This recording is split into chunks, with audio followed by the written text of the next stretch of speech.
On va commencer. Bonsoir à tous et bienvenue à Polytech. Alors, je suis Stéphane Brosillon, directeur délégué au partenariat de Polytech Montpellier. Et Lionel Torres, le directeur de l'école, m'a chargé de vous accueillir, de vous souhaiter la bienvenue.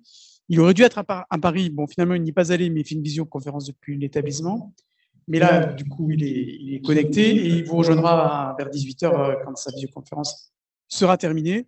Donc, bienvenue à Polytech, qui est une école d'ingénieurs, une des plus grandes écoles d'ingénieurs de la région Méditerranée. Nous sommes un établissement où il y a à peu près 1200 étudiants, avec donc des étudiants en classe préparatoire et des étudiants en cycle ingénieur, avec 6 départements de formation initiale et 4 départements de formation par apprentissage. Parmi ces départements en formation initiale, il y a le département matériaux, représenté par Jean-Michel Murassiol, qui est le responsable de ce département, et le département mécanique et interaction, dont le responsable est Yann Monnery, qui sont les départements les plus impliqués dans ce type de thématique, puisque vous allez parler de fabrication additive au service de l'innovation. Et on est très heureux donc de vous accueillir, d'accueillir l'IESF et l'association 3AF. Également, merci à M. Duhamel et Mme Gali d'avoir accepté de faire cette présentation. Donc, à nouveau, bienvenue dans notre établissement. Vous êtes toujours les bienvenus pour ce type d'événement. Je vois que quelques étudiants sont arrivés, ça nous fait plaisir aussi que vous soyez là. Et donc, vous aurez l'occasion peut-être d'échanger avec M. Torres tout à l'heure après la conférence. Donc, je vais vous laisser la parole au président de l'IESF de Montpellier. Merci. Oui, bonjour à tous.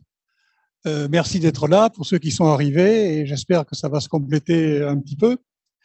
Je dois d'abord excuser, je ne suis pas le président d'IESF Montpellier, je l'ai été dans une vie antérieure, mais pour le moment je ne le suis pas. Alain Le Plaideur, le président d'IESF Occitanie-Méditerranée, ne peut être là aujourd'hui et donc il m'a demandé de présenter un petit peu et d'animer, de faire suivre cette opération. Alors, comment ça s'est passé? D'abord, IESF. IESF, c'est une fédération d'associations, de nombreuses associations, en particulier des associations d'anciens des écoles d'ingénieurs, une bonne centaine au plan national. Elle fédère également 20 unions régionales. Il y en avait un peu plus, là, les plus anciens vont me dire, ils se trompent, il en demande que 20, mais non, il y a eu des regroupements, en particulier en Nouvelle-Aquitaine, où maintenant il n'y a plus qu'une seule grande association, alors qu'il y en avait 3. Mais ici, sur l'Occitanie, on a conservé nos spécificités avec une Occitanie-Toulouse et une Occitanie-Méditerranée qui vous reçoit aujourd'hui. La journée de l'ingénieur. Alors, IESF, son rôle au plan national, c'est l'organe représentatif de la profession des ingénieurs et des scientifiques vis-à-vis des pouvoirs publics, des gouvernements, et vis-à-vis des grandes institutions, et puis qui fait une animation et aussi un tas d'actions. On ne va pas rentrer dans le détail, je serai trop long, mais sachez qu'une action phare, c'est quand même la promotion des métiers de l'ingénieur et du scientifique pour ceux qui vont rentrer dans les écoles, et nous passons du temps dans les lycées en particulier pour que nos jeunes se tournent vers ce type de carrière. Et on sait qu'actuellement, malheureusement, les mathématiques sont un peu moins suivies et les chiffres montrent quelques soucis dans les terminales pour le choix de ces options. Et on espère que la barre va être redressée rapidement parce qu'on a besoin d'ingénieurs et de scientifiques. Ingénieurs et scientifiques, c'est la représentation d'1 million d'ingénieurs en activité sur la France à peu près et d'un peu plus de 200 000 scientifiques. Ça fait quand même du monde derrière que l'on représente. La journée de l'ingénieur. La journée de l'ingénieur, eh bien, c'est la 9e au plan national. Nous en organisions, nous, localement auparavant, mais c'est la 9e au plan national. Elle est d'habitude sous l'auspice du président de la République, mais pour des raisons électorales, cette année, il ne parraine pas la manifestation.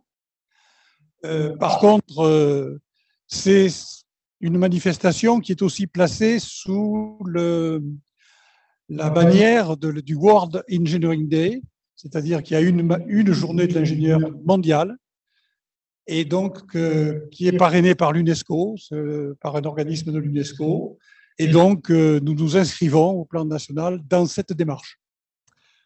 Cette année, pour que tout le monde puisse faire quelque chose, ça s'est passé, il y a 76 manifestations entre le 4 mars et le 20 mars. Donc on nous arrive un petit peu à la fin de l'opération. Alors, plus localement, on a décidé de faire cette opération sous la forme d'une conférence, et j'ai fait appel à un vieux camarade qui s'appelle Jean-Pierre Dedieu, qui est le président de 3AF Languedoc-Roussillon et qui avait envisagé de faire la conférence que vous allez suivre tout à l'heure et la présentation que vous allez suivre, et on a décidé de faire ça en commun.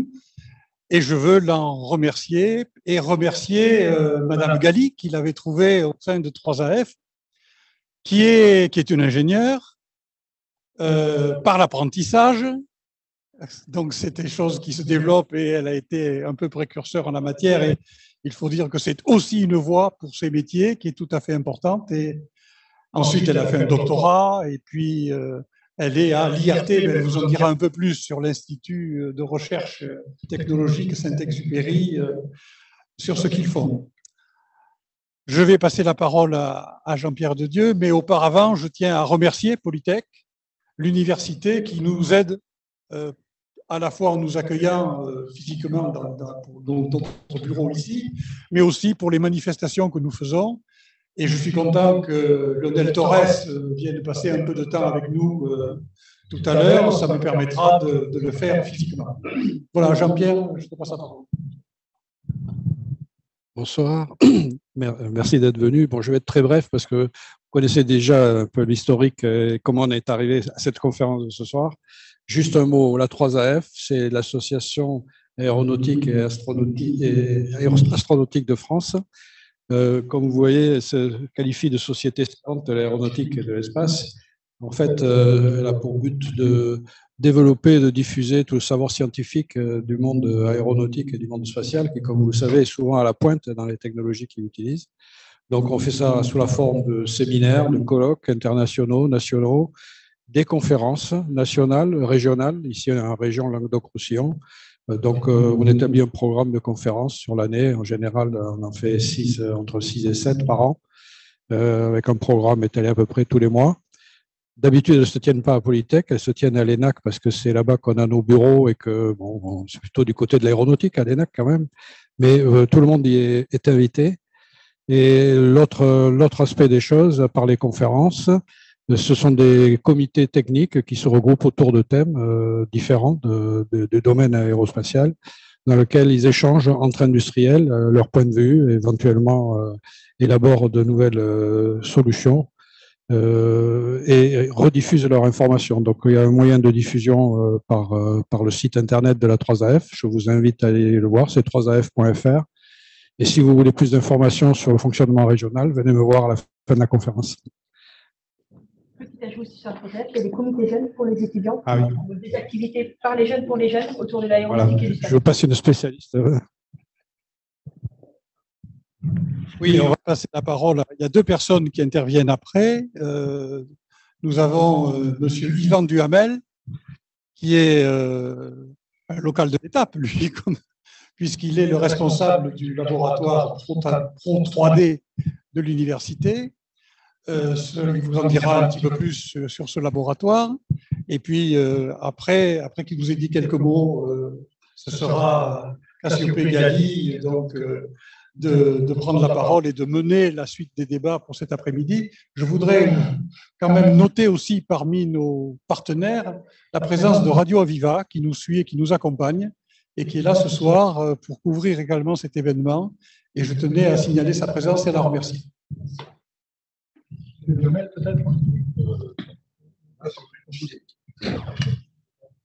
Juste avant de commencer la conférence, petite parenthèse sur la 3AF. Je suis également impliquée pas mal dans la 3AF, plutôt côté Midi-Pyrénées pour le coup. Je pense en particulier aux étudiants. La 3AF, en plus des groupes régionaux et des comités techniques, a un réseau de comités jeunes. Donc, dans le but est de faire des activités pour les jeunes par les jeunes, des conférences, des visites d'entreprise et autres. Donc, pareil, vous aurez toutes les informations sur le site de 3af.fr. N'hésitez pas à aller voir si ça vous intéresse ou à venir nous voir à la fin de la conférence. Donc, bonjour, moi je suis Yvan Duhamel. Je suis ingénieur d'études donc sur la plateforme Pro 3D. Ce n'est pas un laboratoire. La plateforme Pro 3D appartient au laboratoire LMGC, qui est le laboratoire de mécanique civile. Alors, normalement, cette présentation de la plateforme Pro3D aurait dû être faite par André Chrysokos. Alors, pour ceux qui le connaissent, il m'a dit de dire qu'il doutait. Mais, du coup, je l'ai quand même amené sa version imprimée. Voilà, c'était là. Donc, ce que je disais, Pro3D est une plateforme technologique de recherche de l'Université de Montpellier.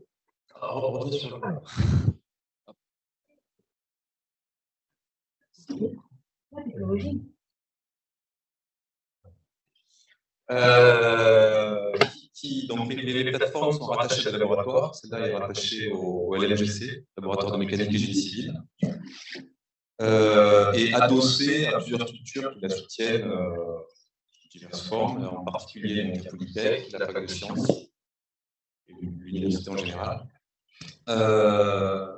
Et ensuite, en haut, vous pouvez voir voilà, l'UAM qui nous a beaucoup aidé financièrement et qui continue de nous aider pour mener des projets avec les industriels et la métropole et le but et la région. Voilà.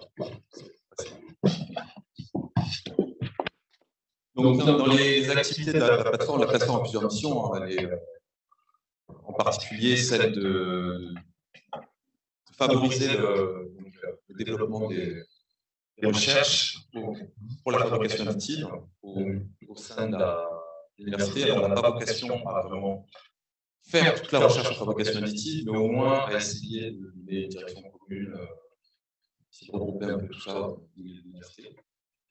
Une partie de l'université, on a une grosse partie formation sur la fabrication additive, une partie formation aussi auprès des PME et des PMI.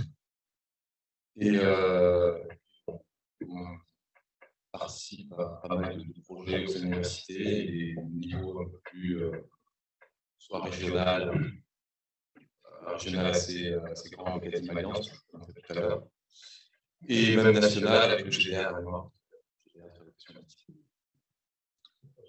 Et on propose aussi voilà, en service ce qu'on appelle du transfert, de la prestation, transfert ou de la prestation pour fabriquer ou développer des pièces en collaboration avec des PME et PMI.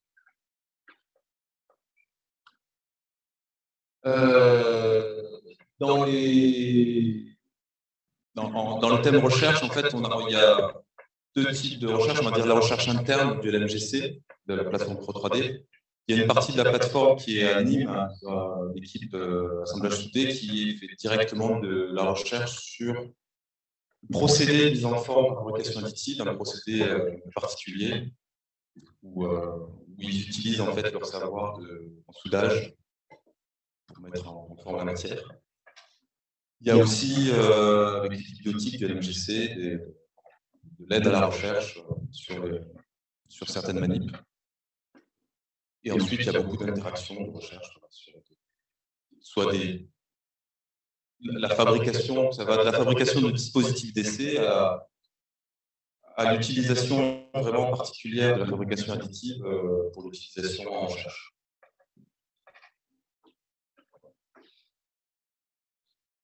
Pour la partie formation, donc ça c'est juste, je ne vais pas tout vous montrer, mais alors en bleu, on va dire que c'est la partie formation à la fabrication comme elle se fait pour les techniques conventionnelles. Et en rouge, c'est ce qu'on va ajouter pour la fabrication additive avec une partie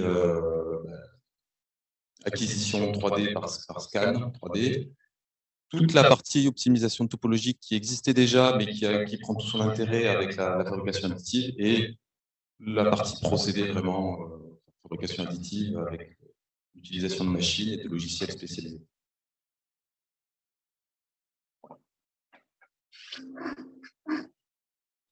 Et dans la partie pour les transferts de prestations,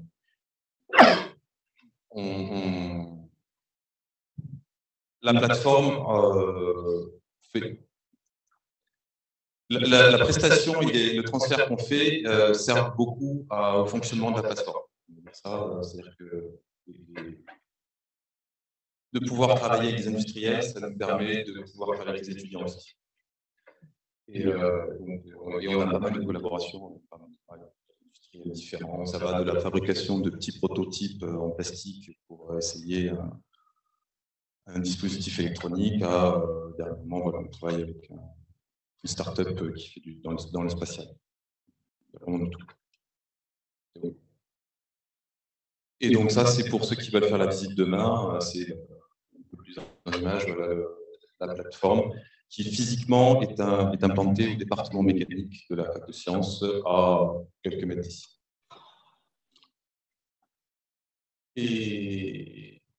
Et ensuite, Adim Alliance.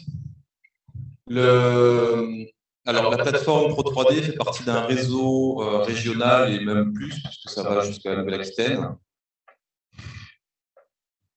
du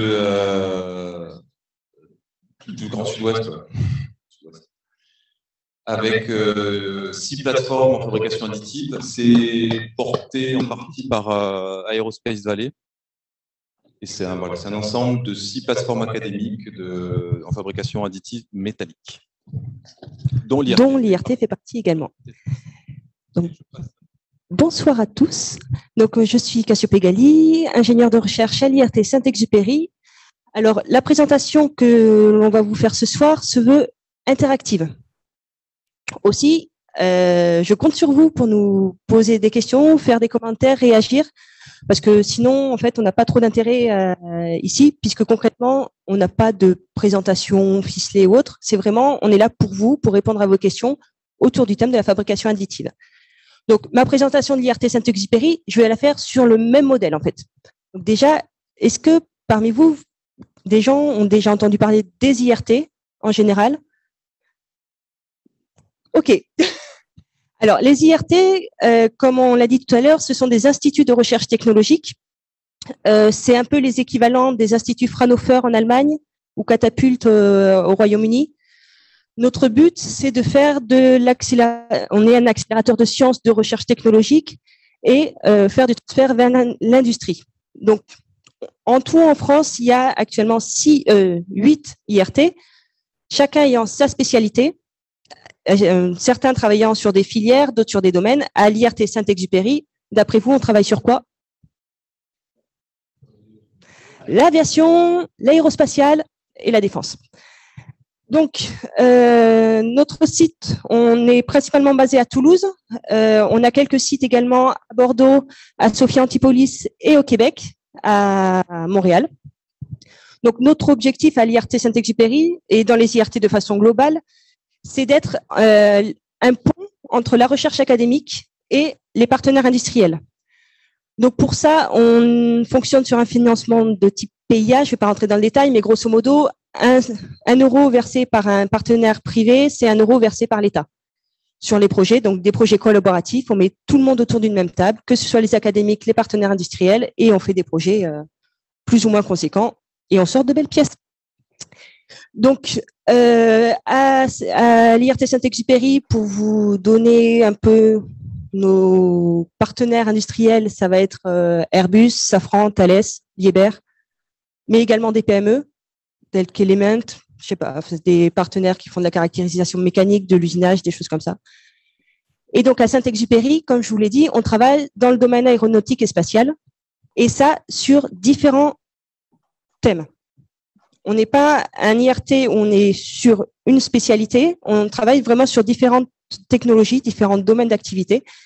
Et donc là, je vous ai juste remis une planche qui résume en fait les 12 compétences qu'on a au sein de l'IRT Saint-Exupéry, qui sont regroupées suivant 4 axes technologiques. Donc les technologies plus vertes, dont tout ce qui va être avion plus électrique en particulier. La technologie de fabrication additive, ça va être le cœur avancée, pardon. Ça va être le cœur de notre sujet aujourd'hui. C'est l'axe sur lequel dans lequel je travaille plus particulièrement. Tout ce qui est technologie intelligente, intelligence artificielle typiquement, et tout ce qui est développement de méthodes et d'outils de développement de systèmes complexes pour vraiment travailler aussi sur la gestion de big data et tout ça. Et donc nous sommes une PME, on est moins de 300, on travaille tous dans le même environnement, ce qui permet aussi de faire foisonner un peu des idées et ce qui favorise l'innovation. Comme il n'y a qu'une seule caméra, mettez-vous en face de votre collègue. Alors, je finis juste sur l'IRT, puis après, je vais glisser. Donc, voilà, globalement, sur l'IRT, est-ce que déjà, sur les deux présentations, vous avez peut-être des questions, des remarques? Sinon, on va attaquer directement le cœur du sujet aujourd'hui, qui est, tu peux passer la slide, donc la fabrication additive au service de l'innovation. Donc, comme je vous l'ai dit, ce soir, il n'y aura pas de support fixe. La présentation que vous aurez va dépendre de vous, de vos questions, de vos interactions. Bien entendu, je vais vous guider. N'ayez pas peur, mais on est là pour vous. Ce n'est pas l'inverse. Donc, ce soir, on va parler d'innovation. Je vais commencer par tâter un peu le terrain dans la salle. Pour vous, si vous deviez me donner un mot, un seul mot qui définisse ce que c'est que l'innovation, spontanément, ce qui vous sort, ce qui vous vient à l'esprit, qu'est-ce que ce serait? Nouveauté ici. Comment? C'est tout? Que de la nouveauté? Création, invention. Bon, innovation, invention, oui. Nos jeunes étudiants qui viennent d'arriver, ça vous inspire? Développement, progrès, utilité, avenir, design. Disruption, c'est pas facile à dire comme mot, c'est pas gentil. Mais après, il n'y a pas de mauvaise réponse. Encore une fois, ce soir, il n'y aura pas de bonne ou de mauvaise réponse, hein, qu'on se le dise. Donc, n'hésitez pas à intervenir. Pour moi, toi, si tu devais donner un mot. Je ne suis pas sûr de pouvoir en donner un. Ouais. Deux, si tu veux. Toi, tu as le droit. Non, mais je sais, effectivement, c'est un peu de tout. Et non, je n'ai pas de mots. Moi, il y en a un que je rajouterais, c'est concrétisation des rêves. Oui, mais j'ai le droit. C'est moi qui fais les règles, alors j'ai le droit. Donc oui, l'innovation, c'est tout ça. Et ce qu'on fait à l'IRT Saint-Exupéry, et qu'on fait aussi via les plateformes Pro 3D, mais toute la recherche, en fait, c'est d'essayer de concrétiser ce qu'on imagine et de le rendre réel. Et la fabrication additive, quelque part, c'est une concrétisation de quelque chose qu'on a imaginé et qui s'est concrétisé. Vous avez tous déjà entendu parler de fabrication additive ou c'est quelque chose de totalement nouveau pour vous? Est-ce que vous avez déjà entendu parler de fabrication additive? Oui, non. Non. Impression 3D. Alors, qu'on se le dise, la fabrication additive et l'impression 3D, on va dire que l'impression 3D, c'est de la fabrication additive, mais la fabrication additive ne se résume pas à l'impression 3D. C'était une petite précision que je voulais faire. Donc, la fabrication additive, pourquoi ça s'appelle comme ça, d'après vous? On fabrique en ajoutant la matière. On ajoute la matière quand on fait la pièce. C'est exactement ça. Et ça vient à l'opposé de la fabrication dite soustractive, où on va venir retirer la matière pour faire les pièces.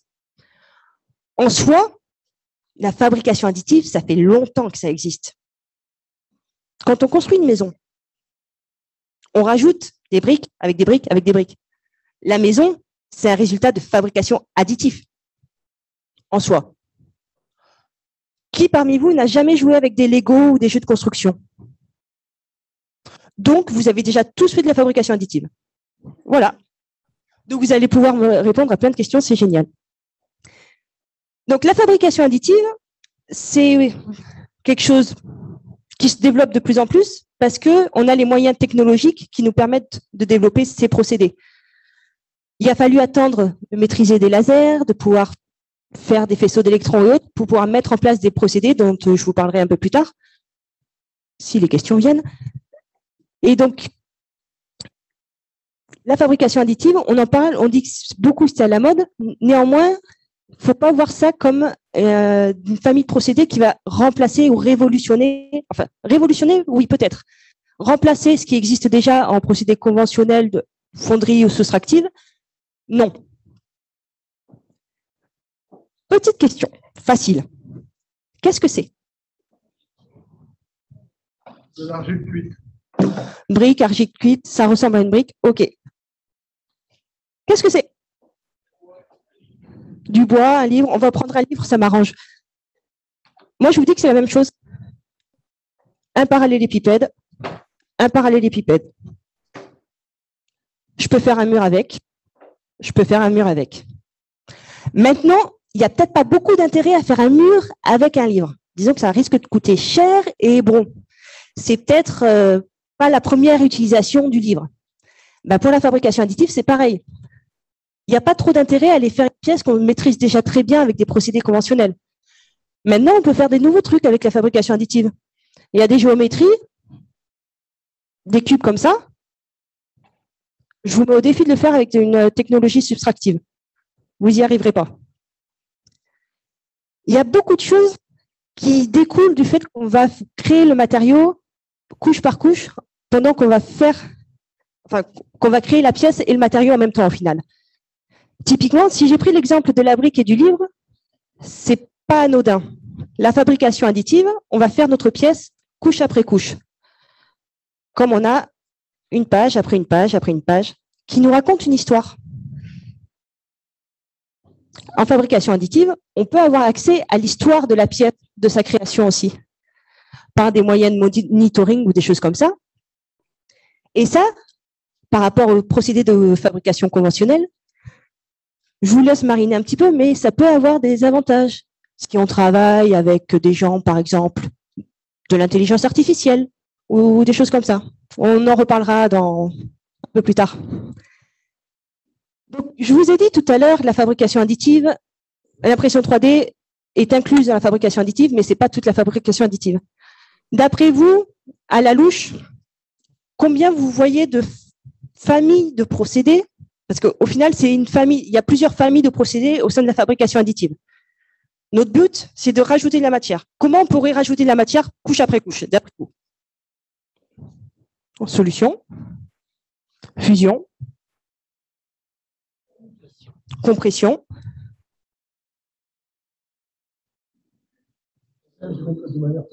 photo, oui, oui, oui.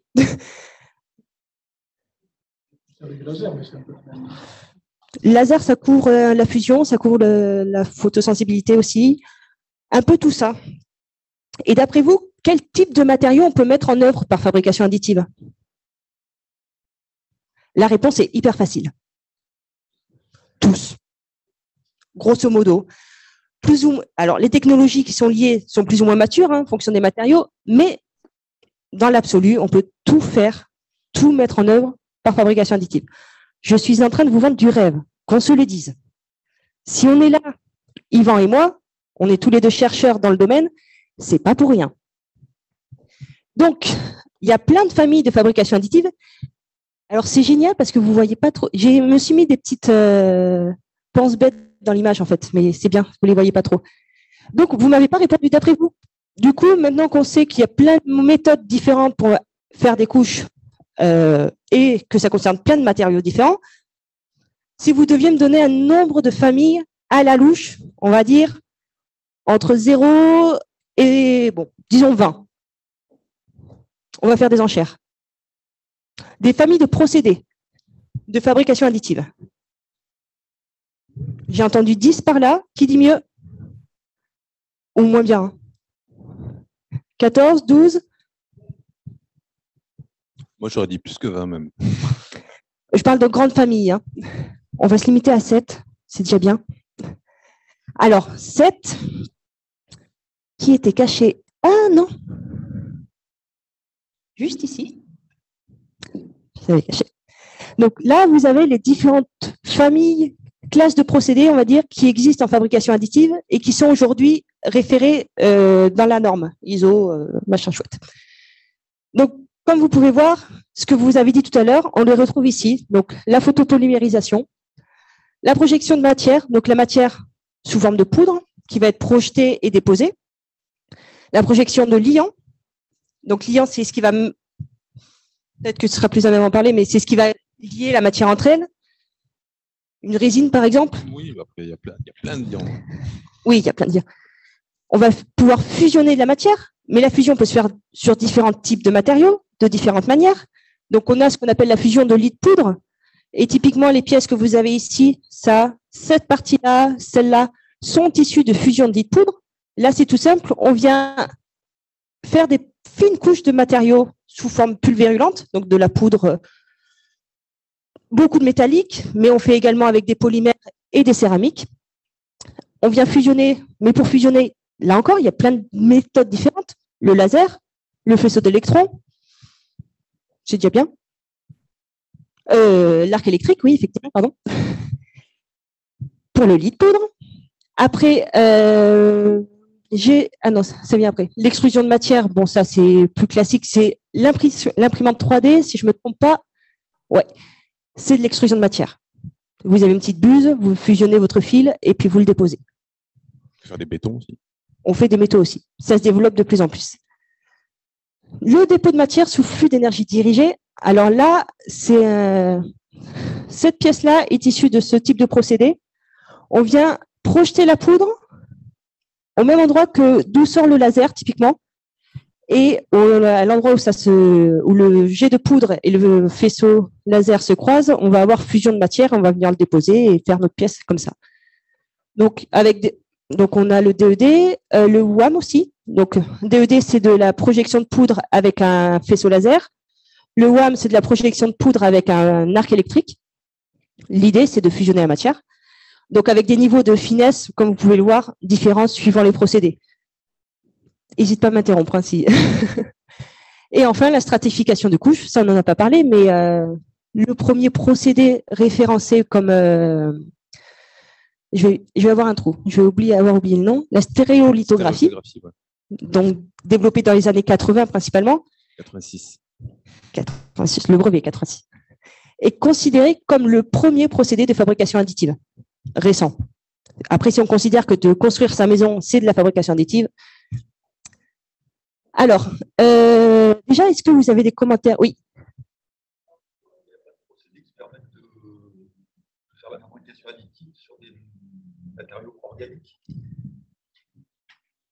Alors, après, il y a les bioimpressions. Oui, il y a les bioimpressions, tout ce qui est tissu organique, il y en a.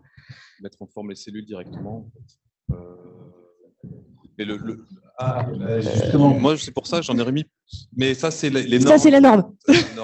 C'est pas tout ce qui est en développement et qui est pas en Oui, ça, c'est la norme, ce qu'on va pouvoir utiliser à l'échelle presque industrielle. Tout ce qui est encore à la phase de recherche, typiquement l'impression d'organes, c'est encore très, très amont pour l'instant. Merci. Alors, est-ce qu'en ligne, ils voient la vidéo du coup ou pas? Oui. Et la vidéo. D'accord, mais en fait, c'était juste pour parce que j'avais quelques illustrations quand même, parce que je vous ai parlé des procédés. Peut-être ce sera plus visuel avec quelques vidéos. Alors, je vais commencer par la fusion de lit de poudre. Je vais peut-être pas tous vous les montrer. Je vais commencer par la fusion lit de poudre parce que pour le coup, là, vous pouvez me poser plein de questions sur ce qui concerne la fusion lit de poudre métallique. J'ai écrit une thèse sur le sujet. C'est ma spécialité. Donc, pour faire une pièce en impression 3D, on part d'une pièce designée via un logiciel de CAO qu'on va venir en fait découper en différentes slices. Donc, on va sortir un fichier STL pour ceux qui connaissent, où on va venir après définir, associer en fait à la géométrie numérique un certain nombre de paramètres de fabrication, typiquement la puissance laser utilisée, la direction du laser, enfin dans le cas des lasers, mais c'est valable avec les autres procédés. Enfin, tout ce qui va permettre de créer la pièce, de fusionner la matière en fait. Et après, donc en machine, comme je vous disais, on va venir déposer la matière en couches très fines. Typiquement, sur du lit de poudre comme ça, métallique, on est sur des épaisseurs de couches de 30, 50 microns. Donc, ça prend du temps à faire une pièce. Mais après, par contre, le niveau de finesse obtenu en termes de qualité de pièce est quand même intéressant. Et donc, on va répéter l'opération de fusion sélective, couche après couche après couche, jusqu'à l'obtention finale de la pièce.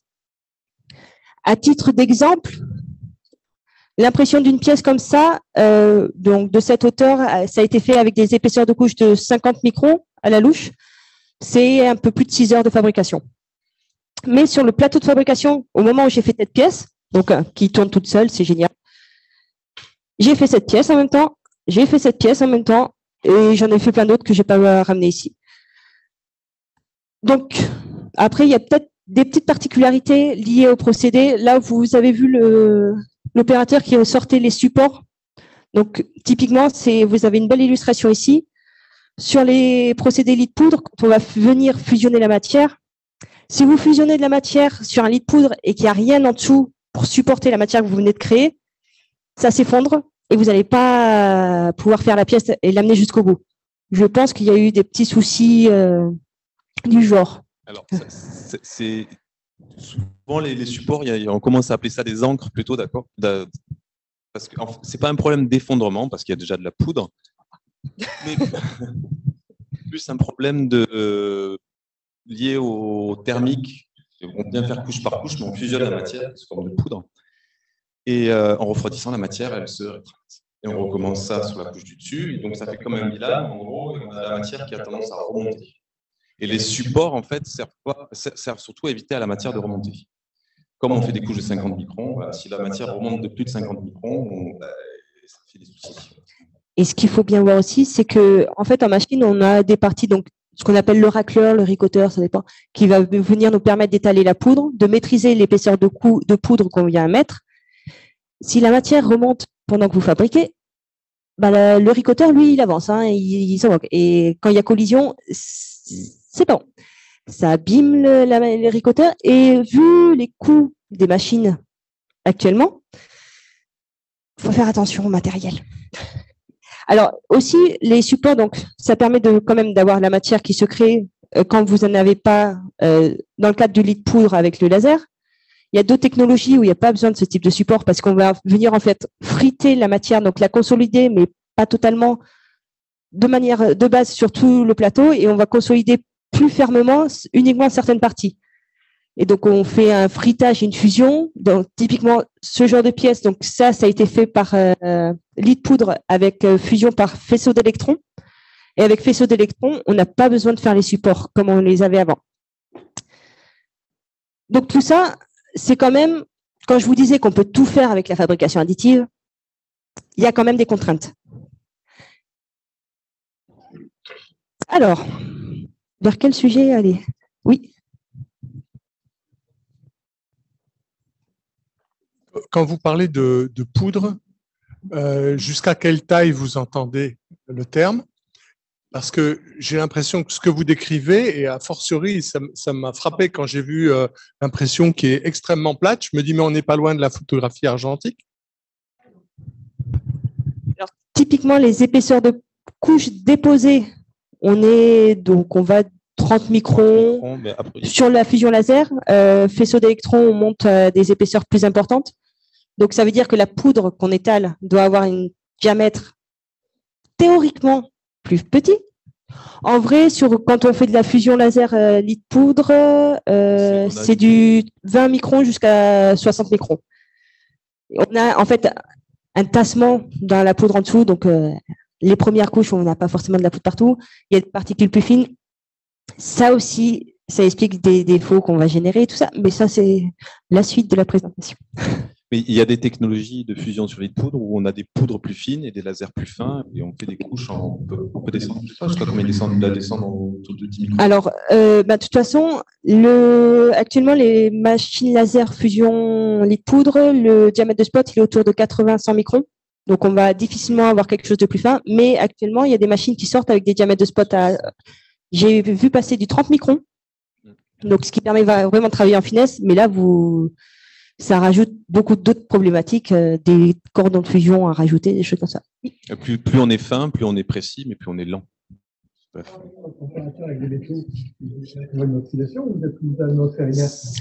Alors, généralement, nous utilisons l'atmosphère inerte parce que, outre les problèmes d'oxydation, il y a un gros problème avec les poudres métalliques. Ça s'enflamme et il y en a certaines qui explosent. Typiquement, l'aluminium. On est sur, on a tout ce qui est risque latex qui est dit. On enflamme bien de la farine. On est sur des granulométries très proches de la farine, voire inférieure. Ça explose. Si on fait un nuage, ça pète. C'est une des premières formations qu'on fait quand on est formé sur les machines, où clairement les pompiers nous disent, quand on fait la formation extincteur, qu'on leur dit qu'on bosse sur ce type de procédé, ils nous disent Cherchez pas à attraper l'extincteur, vous courez si vous pouvez. Parce que l'aluminium, ça... faut pas oublier que les boosters d'Ariane, c'est la moitié de la composition, c'est de la poudre d'aluminium. Ça vous donne une idée de l'énergie qui peut être développée en cas de prise en feu, on va dire. Et en plus, dès qu'on met en mouvement, les particules de métal ont tendance à faire pas mal d'électricité statique et donc ça s'auto-inflamme facilement. Quoi. En plus, on est joueur, du coup, on met un laser là-dessus. Et donc, oui, c'est tout ça et sous argon. Sous argon ou azote, ça dépend. Ça dépend. Sous gaz neutre, ouais. Ouais. La fabrication. Alors, il y a, et pour la sécurité, et effectivement pour les poudres, pour éviter l'oxydation, et même la manipulation des poudres, on essaie des sous-gaz neutres pour éviter l'oxydation. Alors après, dans certains cas, avoir des poudres oxydées, ça peut être un avantage. Typiquement sur l'aluminium, de toute façon, l'oxyde d'aluminium, on ne pourra pas l'éviter. Et en termes de captation, de captation de l'énergie du laser pour éviter tout ce qui est réflectivité, ça évite d'avoir une dissipation trop importante de l'énergie, donc de permettre la fusion de ces poudres. C'est un petit avantage. Mais bon, ce n'est pas le cas pour tout. J'ai une petite précision, sans vouloir interrompre la spontanéité, les personnes qui suivent par webinaire n'entendent pas les questions. Donc vous levez la main, j'arrive en courant. Vous ne tournez pas dans les escaliers. J'avais l'occasion d'assister à des premiers essais il y a 20 ans. À l'école des mines d'Alès, il y avait des essais de fabrication additive métallique. Et on m'avait expliqué, j'aimerais que vous développiez là-dessus, le fait que ça ouvrait des possibilités d'alliage nouvelles. Tout à fait. Alors là, moi, j'ai pas d'exemple. Enfin, sur la table, il n'y a pas d'exemple, mais ce qu'il faut bien voir, ça va me permettre de faire une transition, merci beaucoup, c'est que ce qu'on va développer en fabrication additive, le matériau qu'on va développer lors du procédé n'a rien à voir avec celui qu'on a l'habitude d'avoir. Et j'ai une petite illustration pour vous montrer ça.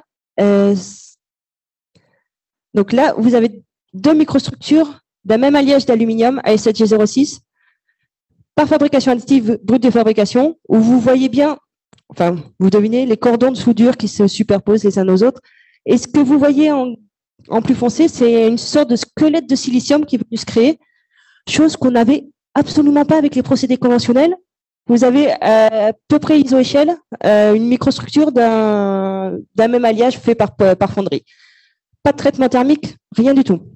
Donc déjà, juste par le procédé de fabrication, un même alliage ne va pas du tout avoir les mêmes propriétés. Là aussi, c'est un des champs de recherche qu'on a, typiquement, nous, à l'IRT Saint-Exupéry, on travaille beaucoup là-dessus, parce que les industriels, dans l'aéronautique en particulier, aiment bien être sûrs que les pièces qu'ils vont faire tiennent. Et ils aiment beaucoup faire des traitements thermiques sur les pièces pour s'assurer de maîtriser les propriétés qu'ils veulent vraiment en sortie. Oui, ailleurs aussi, je vais parler de l'aéro, c'est un peu plus mon domaine.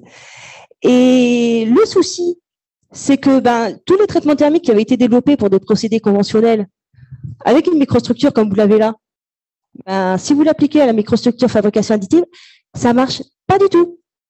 Donc là, on a déjà sur des alliages identiques à ce qu'on a habituellement, on a un grand champ d'activité pour soit être en mesure de développer des nouveaux traitements thermiques qui permettent de revenir sur une microstructure qu'on connaissait déjà, et donc de revenir sur des propriétés matériaux qu'on connaissait déjà, parce que ça rassure l'industriel.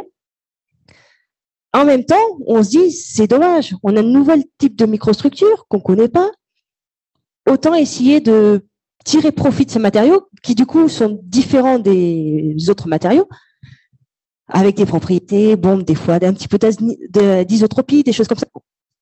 Bref.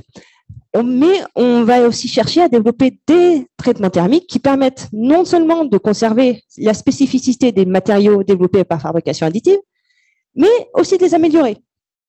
Donc, moi, je vous parle de ça parce que c'est une activité que j'ai menée il y a encore l'année dernière au sein de l'IRT Saint-Exupéry, où je devais développer des traitements thermiques sur ce type d'alliage. Du coup, moi, j'ai proposé aux industriels deux types de traitements. Un qui leur permettait de revenir sur ce qu'ils avaient l'habitude d'avoir en microstructure, donc qui leur garantissait d'avoir les propriétés matériaux derrière dont ils avaient l'habitude, et un autre qui permettait d'essayer de tirer profit de cette spécificité, en particulier de ce squelette de silicium, parce qu'au final, ce qu'on a sur ce type d'alliage, c'est plus vraiment un alliage, justement, c'est presque un composite avec une matrice silicium et une matrice aluminium et un renfort silicium. Donc, ça peut avoir des avantages quand même. Les propriétés qu'on a derrière sont totalement différentes. Donc, nouveaux matériaux, donc autres possibilités, nouvelles opportunités. Donc ça, c'était ma petite digression par rapport aux matériaux déjà communs par rapport à ce qu'on a l'habitude de faire. Mais oui, du coup, il y a une partie qui est des recherches qui sont menées actuellement. Ça va être de développer soit des nouveaux alliages qui permettent, donc qui vont bien avec la fabrication additive, parce que tous les alliages qu'on a l'habitude de mettre en œuvre ne s'appliquent pas forcément à la fabrication additive. Je parle de la fabrication additive, en particulier laser, c'est celle que je connais le mieux. On a des fois des problèmes de réflectivité. Par exemple, aller mettre du cuivre sous un laser, ça ne marche pas bien. Sur les lasers infrarouges, là encore, parce que ce qu'on ne dit pas, c'est je vous parle de laser, mais des lasers, il y en existe des tas et des tas. Donc, on utilise couramment de l'IR proche IR, mais l'interaction qu'il va avoir avec les matériaux en dessous, elle va être différente de si c'est un acier, d'un aluminium, d'un cuivre et autres. Et donc, on peut se dire, faire évoluer les lasers, juste utiliser par exemple un laser bleu ou un laser vert pour essayer de fusionner la matière qu'on ne pourrait pas faire normalement avec un laser infrarouge. Ça fait partie des recherches qui sont aussi liées à la fabrication additive. Je ne vais pas rentrer dans le détail. Mon objectif ce soir, c'est aussi de vous montrer tous les champs des possibles, des activités qu'on peut avoir autour de la fabrication additive. Et honnêtement, en 1h30, je n'aurai pas le temps d'être exhaustive. Clairement pas. Et donc, pour revenir à votre question, donc on peut effectivement, d'une part, développer de nouveaux alliages qui s'adaptent bien au procédé, faire des mélanges de poudre. Il y en a qui testent de faire des mélanges de poudre et voir comment ça réagit lors de la fusion. Je sais qu'à l'IRT, il y a des projets qui sont lancés actuellement sur le DED, donc la projection de poudre avec le laser. Donc, les problématiques sont proches. On va essayer de faire des matériaux à gradient de composition pour avoir un gradient de propriété au sein du matériau, où en fait, on va changer la composition de la matière première au fur et à mesure de l'approvisionnement. Et donc, c'est des essais. Pour l'instant, à ma connaissance, c'est plus à l'état de recherche. Je suis pas sûre qu'il y ait vraiment d'industrialisation pour ce qui est des mélanges d'alliages en cours de fabrication. Il y a des alliages qui ont été spécifiquement développés pour la fabrication additive, des alus cuivre, enfin, je parle des alus parce que c'est ce que je connais, mais voilà, des scalmalloy avec des propriétés, donc des alus magnésium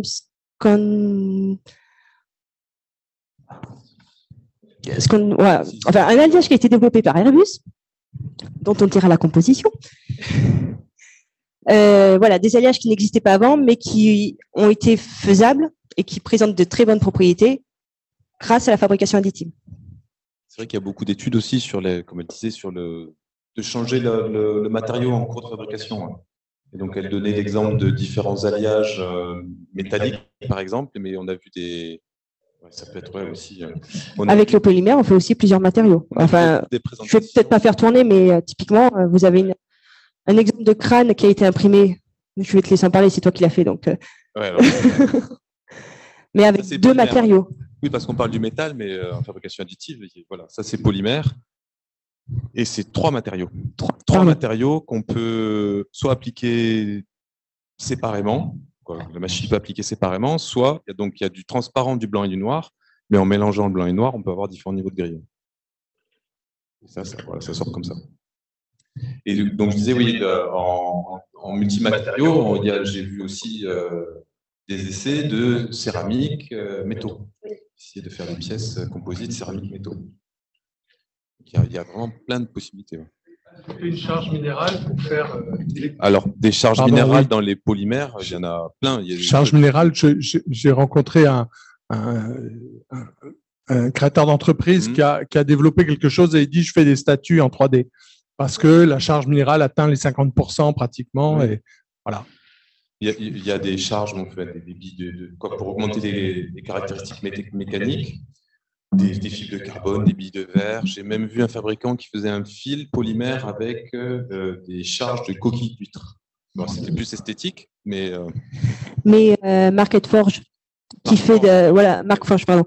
Donc une imprimante composite où en fait on a des fils polymères chargés en carbone ou autre, et donc on imprime du composite aussi. Donc vous n'allez pas forcément maîtriser l'orientation des fibres et des choses comme ça, mais ça se fait. Et ça se développe de plus en plus. Donc tout ça pour dire que l'ingénieur matériaux qui s'intéresse à la fabrication additive, il y a un large panel de recherche, que vous soyez métallurgie, polymère et autres, vous pouvez y aller. Que vous vouliez travailler sur la composition d'alliage, sur les traitements thermiques et autres, il y a de quoi faire. Après, les machines de fabrication additive, c'est pas juste un matériau qu'on vient fusionner. Il y a quand même toute la machine derrière à considérer. Je vous ai parlé tout à l'heure des lasers. Les lasers, c'est bon. Encore une fois, je me focalise sur un type de procédé, mais en fonction du type de laser qu'on va utiliser, on va pouvoir fusionner ou pas de la matière, friter ou pas de la matière. Mais là, si on veut la mettre en forme, mais on peut faire plein d'autres choses. Voilà. Je vais pas trouver le mot. Le type de laser et la techno qui va s'en suivre peut permettre de faire évoluer le procédé, donc favoriser l'innovation, tout ça, tout ça. Ce que je veux vous faire comprendre derrière, c'est qu'il n'y a pas que le matériau qui compte dans la fabrication additive. Il y a la partie procédé. Donc, je vous parle des lasers, mais il y a tout ce qui contrôle aussi la machine, parce qu'une machine, au final, c'est un plateau qu'on va faire, un plateau où on va venir déposer la matière première, le flux de gaz qui va avoir son influence, parce que suivant justement, on inerte la zone de fabrication, mais l'inertage, on peut le faire de différentes manières. Tu as évoqué tout à l'heure les différents types de gaz qu'on peut faire. Mais on peut inerter soit en faisant un balayage juste au niveau de la zone de fusion, ou inerter de façon globale la salle. On peut se dire, je vais me mettre sous vide. S'il n'y a rien dans la salle, au moins, il n'y aura pas de souci. Ça, c'est tout plein de technos différentes aussi, liées à la machine, qui font que une machine SLM Solutions, ou une machine EOS, ou une machine 3D System, donc ça, c'est des noms de fabricants machines, c'est peut-être la même techno qui est derrière, mais c'est pas les mêmes machines. Vous n'allez pas sortir les mêmes pièces, pas les mêmes propriétés, potentiellement plus ou moins de défauts suivant les pièces. Sur les matières. Et ça, actuellement, ça pose problème. Parce que quand on va voir un fabricant de pièces 3D et qu'on lui dit je voudrais que tu m'imprimes une cuillère en aluminium. Le client, derrière, il veut être sûr que la pièce qui sorte, elle soit de qualité. Mais il veut être sûr qu'elle soit de qualité, qu'il la demande à Pierre, Paul ou Jacques. Sauf que si Pierre a une machine A, Paul a une machine B et Jacques une machine D, elles n'ont rien à voir, et que au final, on a 3 pièces différentes avec des propriétés différentes, comment il fait le client? Donc, un des intérêts des traitements thermiques dont je vous parlais tout à l'heure, ça va être essayer d'uniformiser tout ça en sortie de production. Maintenant, on a pu voir justement que, suivant la machine utilisée, la microstructure qui pouvait en sortir, des fois, c'est pas la même. Du coup, on peut pas appliquer le même traitement thermique. Sauf que si on se dit, il faut appliquer un traitement thermique pour une machine avec un fabricant et tout ça, on s'en sort pas. Et c'est le problème qu'on a actuellement avec la fabrication additive métallique, en tout cas. Parce que, on a encore beaucoup d'hétérogénéité suivant les machines pour un même procédé. Et donc, une chose, alors le souci entre guillemets, c'est que chaque constructeur machine va vouloir vendre sa machine pour avoir le plus de place sur le marché. C'est, à mon sens, je vous demanderai votre avis après, mais à mon sens, c'est ce qui risque de tuer un peu la techno. Parce que si on se contente de faire ça, on va se dire, c'est pas fiable, c'est pas robuste, je me lance pas là-dedans. Je sais pas, peut-être que je suis extrême dans mes propos, mais c'est un peu le ressenti qu'on a. Donc, il y a quand même pas mal d'études qui sont faites pour maîtriser un peu plus le procédé, que ce soit sur le laser, le flux d'argon, tout ça, pour essayer de vraiment comprendre déjà ce qui se passe et d'éviter de générer trop de défauts. Actuellement, c'est un des gros problèmes qu'on a en fabrication additive métallique, c'est qu'on génère du défaut. Donc, des pores, typiquement, liés à la présence de gaz inerte, aux soucis de fusion pas très bien maîtrisés, où on va faire on va aller au-delà de la fusion, on va sublimer la matière par moment, donc on va laisser un trou de gaz. Et ça, le client, il n'aime pas, parce que typiquement des pièces aéro, mais c'est le cas en médecine ou autre. Si je vous fournis une pièce qui d'aspect, celle-là, je suis sûre que vous la regardez, elle doit avoir plein de trous. Elle est jolie d'extérieur. Maintenant, vous me dites, moi, ma pièce, je veux la mettre sur un avion, elle doit tenir en fatigue pendant je ne sais pas combien d'heures de vol, et par contre, je ne veux pas qu'elle casse, parce que sinon, les 500 personnes qui sont dans l'avion, c'est le côté aléatoire qui est actuellement sur la fabrication additive qui refroidit encore les gens. Donc, les ingénieurs procédés qui veulent s'intéresser à rendre les procédés de fabrication additive plus robustes, là aussi, il y a un marché. Parce que la fabrication additive, comme je vous ai dit, permet de faire des choses qu'on ne peut pas faire autrement, permet de réfléchir différemment, puisque là, à quelques exceptions près, on n'a plus besoin de réfléchir à comment fabriquer la pièce pour avoir une pièce, mais on réfléchit un petit peu à l'inverse, à se dire qu'est-ce que je veux comme pièce, qu'est-ce que j'ai besoin comme pièce, où est-ce que j'ai besoin de mettre de la matière, et je vois si je peux le faire. Typiquement, c'est un peu l'exemple que vous avez ici avec ces différents cubes. Donc là, vous avez des cubes qui font tous à peu près la même dimension, obtenus par des différents procédés, mais qui n'auront pas les mêmes propriétés mécaniques du tout, parce que c'est des structures lattices et autres, des choses que vous ne pouvez pas faire autrement, et je ne sais plus où je voulais en venir, je suis en train de divaguer. Et oui, donc, ça a de l'intérêt, typiquement dans l'aéronautique. Oui. Non. Merci. Donc là, vous avez parlé d'une difficulté qui est la reproductibilité. Tout à l'heure, vous avez parlé des contraintes thermomécaniques associées. Si on anticipe un peu le fait de faire le tour de toutes les difficultés, j'imagine aussi qu'il y a alors pour les défauts, pour les dépôts progressifs, le trajet optimal. Oui. Vous avez aussi évoqué la microstructure cristallographique. Quel est l'enjeu le plus difficile niveau recherche? Le souci, c'est que tout interagit en fait. C'est le gros problème. C'est moi, c'est la vision que j'ai un peu à l'IRT. On va avoir des clients qui veulent une pièce qui tienne mécaniquement, d'autres qui vont vouloir une pièce qui soit la plus fine possible, d'autres qui veulent une pièce qui soit imperméable. Tout est lié. Avec la fabrication additive, c'est que l'influence du laser, du flux de gaz, tout ça, on ne peut pas décorréler les paramètres entre eux. La puissance laser, la vitesse laser, le flux de gaz, la granulométrie de la poudre, tout est lié. Et c'est la grosse difficulté actuellement dans la recherche, c'est qu'il y a énormément de paramètres à considérer. Et alors, on peut y aller pas à pas. On se dit, je vais commencer par faire un trait après un trait après un trait. C'est ce que je fais actuellement. En faisant un seul trait, couche après couche, je ne suis pas encore à la pièce.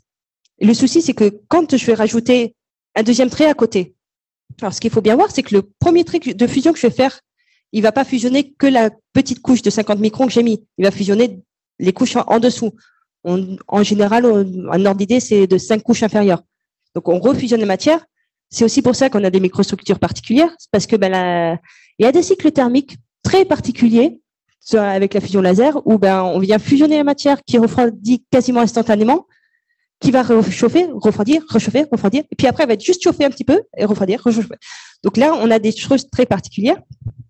Quand je vais rajouter un deuxième cordon à côté, donc j'ai fait mon premier trait, je fais mon deuxième trait, parce que quand on vient passer le laser, en fait, on fait du coloriage. Quand vous faites votre coloriage avec votre feutre, c'est la même chose. Donc, le deuxième trait à côté, comment je le mets? Est-ce que je le mets juste à côté? Mais vous avez vu la forme tout à l'heure des bains de fusion qui sont arrondis.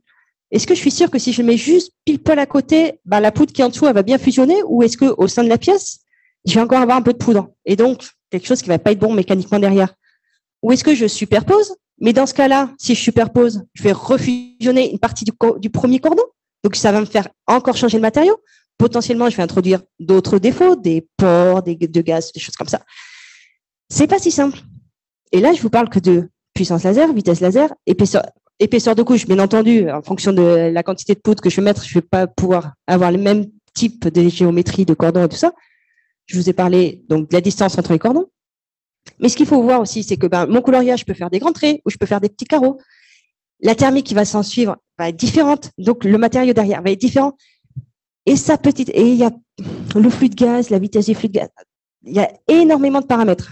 Typiquement, la machine qui est actuellement chez Pro3D, donc la SLM 280, c'est la machine sur laquelle j'ai fait ma thèse sur la plateforme FutureProd, dont on vous a parlé à Dimaliance à Bordeaux. On considère qu'il y a à la louche 170 paramètres sur lesquels on peut jouer. Et chacun des paramètres n'aura pas la même influence, mais potentiellement peut jouer sur les propriétés des matériaux. Pour un type de procédé de fabrication additive. Autant vous dire qu'on a encore du boulot en recherche. Et là-dessus, je vais pouvoir faire une belle transition. C'est que, là, je vous dis, on génère du défaut, c'est pas bien, c'est pas bien, c'est pas bien, c'est pas bien. Par contre, il y a un truc dont on a un petit peu parlé tout à l'heure. Je fais du couche à couche. Ça me raconte une histoire. Donc, dans l'absolu, si je suis capable de lire l'histoire lors de la fabrication de la pièce, donc de savoir, par exemple, si j'ai, admettons, je mets une caméra à côté de mon laser et j'enregistre ce qui se passe lorsqu'il va fusionner la matière. Et si je vois un événement qui n'est pas habituel et que après, quand j'analyse la pièce, je me dis, ah, quand j'ai vu ça à la caméra, là, j'ai un défaut. Ça veut dire que potentiellement, je suis en mesure de détecter la création du défaut lors de la fabrication de la pièce. Est-ce que vous voyez où je veux en venir? L'intelligence artificielle. Et pour aller où? Sans défaut. Ou, alors, sans défaut, ce sera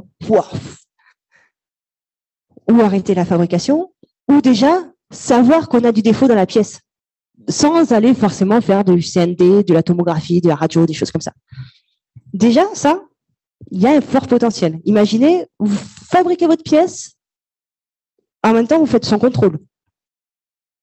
Industriellement parlant, c'est intéressant quand même.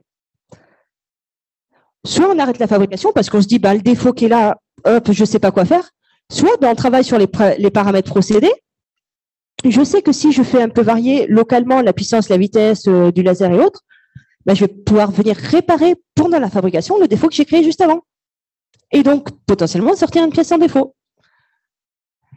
Là, donc vous avez évoqué l'intelligence artificielle, mais il y a aussi tout ce qui va être déjà captation du signal. Quel signal on va chercher à voir, comment l'introduire dans la machine, comment lire ce signal, savoir qu'il est associé à tel ou tel défaut, comment le traiter pendant la fabrication, parce que enregistrer un signal, c'est bien.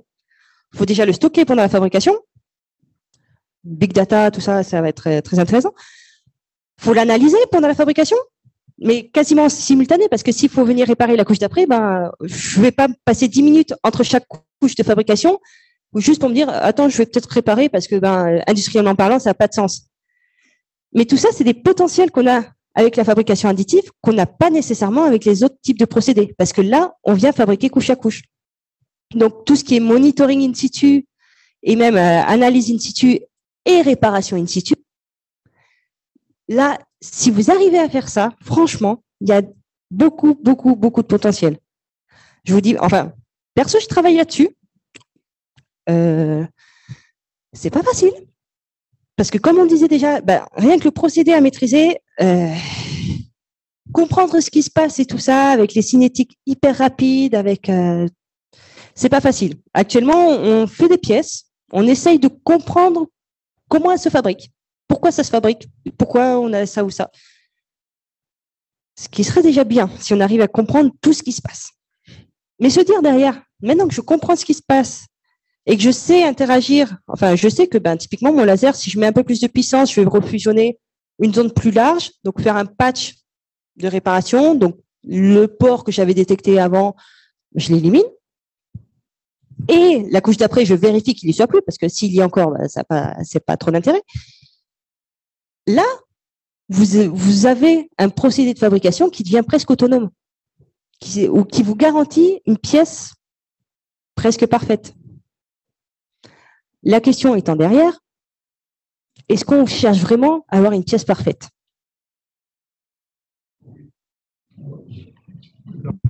Alors, on a de tout, on a du non, on a du oui.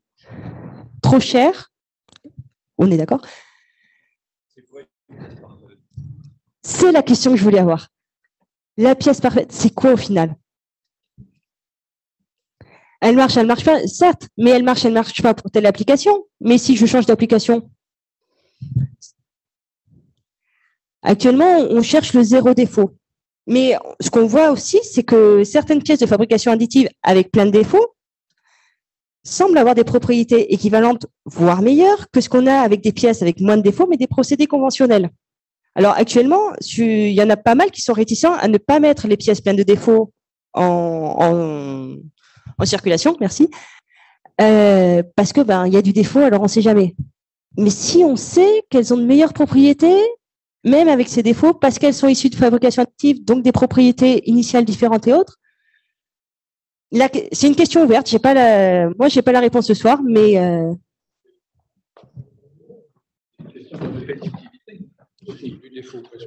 alors effectivement, la question de répétitivité du défaut, c'est pas évident.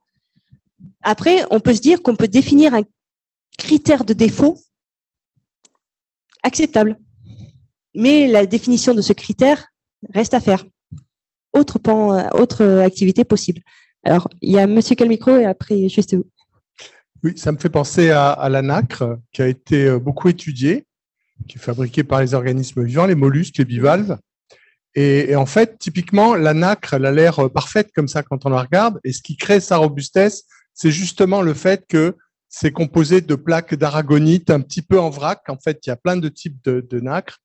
Et du coup, ça devient un modèle intéressant à imiter, peut-être justement en fabrication additive. Mais dans la structure aluminium avec le réseau de silicium, l'un des avantages, c'est que toutes les dislocations qui font qu'on va propager ça limite la propagation. Donc des fois, le défaut, c'est pas mal aussi. Avoir tout plein de petits pores partout, un pore, ça limite la propagation des dislocations aussi. Si tu veux rajouter. En polymère, il y a pas mal de... Parce que souvent, quand on parle de fabrication additive, on dépose des couches parallèles les unes aux autres et parallèles au plateau en général. Et en polymère, il y a beaucoup de recherches faites sur la possibilité de déposer les couches justement qui suivent la pièce ou alors qui suivent les contraintes. Utiliser la forme des couches pour les propriétés mécaniques. Ça revient un peu ce que vous disiez sur les coquilles. Oui, vous parliez de deux choses. Les matériaux auxquels on demande qu'ils soient parfaits, mais ça n'existe pas. En fait, je fais un parallèle avec mon métier qui est de la fabrication additive de béton, qui est un matériau très ancien, mais qui qui est très, très proche de la matière, des matières qu'on mélange pour donner une consistance. Donc, dans ce domaine qui est ancien, 200 ans, on a défini en fait des normes. La première norme, c'est de définir qu'est-ce qu'on veut que la matière, que l'objet qu'on va créer, il doit répondre à un certain nombre de critères qui peuvent être des critères de résistance, des critères chimiques de résistance aussi, des critères esthétiques, pourquoi pas. Et donc, pour cela, on a édité des normes qui ont été définies avec des règlements qui imposent que pour une telle nature de béton, par exemple pour un pont, ça doit être un béton très solide, très résistant. Et pour cela, on a édité des normes qui font faire des échantillons. En cours de fabrication, on prend des échantillons, on les écrase et ils doivent résister à une telle pression de compression, par exemple. Donc, je pense qu'effectivement, c'est un domaine très, très vaste, mais que la première chose, c'est que l'industriel définisse ce qu'il veut. Alors, je suis tout à fait d'accord avec vous.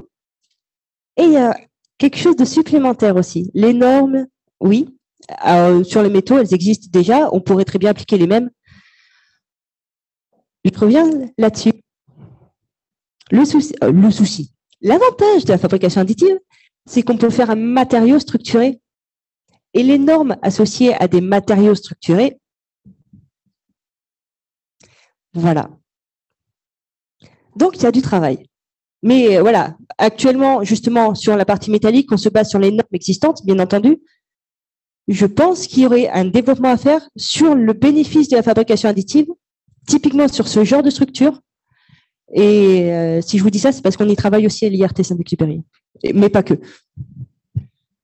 Alors pour regarder les choses du côté positif, est-ce que vous pouvez nous donner un exemple de pièces de fabrication additive métallique qui a débouché sur une application concrète dans l'aéronautique?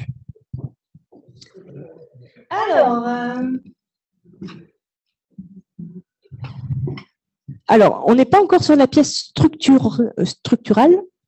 Là, vous avez des pièces donc, qui sont des guides de canaux de tuyaux à xénon, donc application spatiale plutôt pour le coup.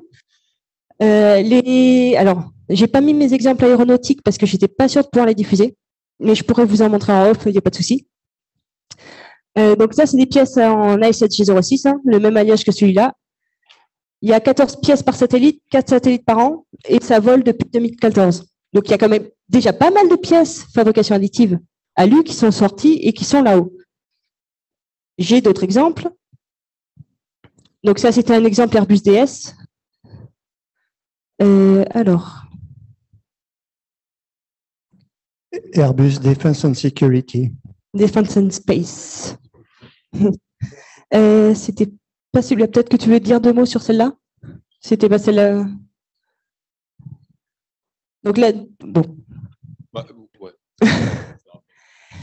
Ah si, premier, c'était là. La première pièce fabrication additive lancée dans l'espace. Donc procédé EBM, donc fusion électron, donc même type que celle-là, en alliage de titane, comme cette pièce-là, lancée en 2011. C'était un système qui permettait de raccorder 3 pieds sur un bras déployé de satellite.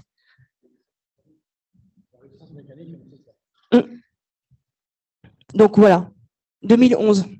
On était sur les procédés de ce type-là, c'est le début encore. En sachant que le vrai développement des procédés lit de poudre, c'est à partir de 2015 où ça a commencé à exploser, mais avant c'était encore très. Mais le domaine aérospatial, en l'occurrence, est aussi moins réticent à y aller parce que ils font des pièces de petite série. Donc ce dont on a parlé des répétabilités, défauts et tout ça, ça les impacte moins. Aussi, les coûts associés aux fabrications, ce qu'il faut voir, c'est que la fabrication additive permet de personnaliser les pièces, de faire à la demande. Actuellement, donc les plateaux de fabrication, typiquement, on est sur des plateaux, on va venir fusionner. Les plus courantes, on va dire, c'est du 30 cm par 30 cm. Il y a certaines machines qui sortent là avec des volumes. On n'est pas encore au mètre. Hein. On est presque au mètre. On est à 80 cm. 80 cm par 40 cm, on commence à avoir des machines. Donc, ça permet de faire des pièces sur des volumes conséquents en litres de poudre. Hein. Sur des technos type UAM ou DED, on peut faire des pièces beaucoup plus conséquentes. Mais c'est pas le même type de pièces qu'on va faire. Donc pour l'instant, on a quand même une limitation avec le volume. Ce qu'il faut voir aussi, c'est que la machine dont je vous parlais de 40 cm par 80 cm, là, on n'a pas un laser, on a 4 lasers. 4 lasers à gérer. Déjà, c'est galère. Et il y en a certaines qui sortent, on a vu dernièrement 11 lasers. 11 lasers, c'est... Il faut gérer tout ce qui est justement informatique derrière, gestion des trajectoires des lasers, de tous les lasers en même temps, de la puissance, du réglage de tous les lasers communs. Ça se fait. Mais pour l'instant, le constructeur ne nous dit pas comment il fait, quoi. Il se le garde bien de le préciser.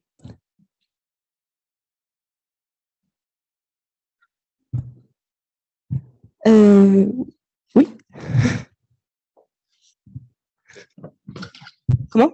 Ah oui, aussi une pièce qui va bientôt voler septembre 2022, si tout va bien.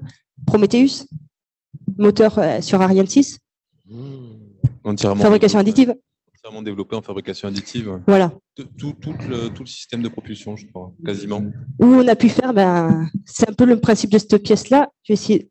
Hop là. Ils annoncent un prix divisé par 10 et un nombre de pièces divisé par, je ne sais plus, c'est 10 ou 20. On peut faire des canaux comme ça. Oui. Il a une fiabilité en conséquence.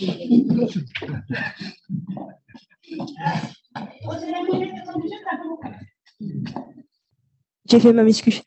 Donc oui, on peut faire des systèmes de refroidissement. Ben justement, l'exemple que tu as mis tout à l'heure,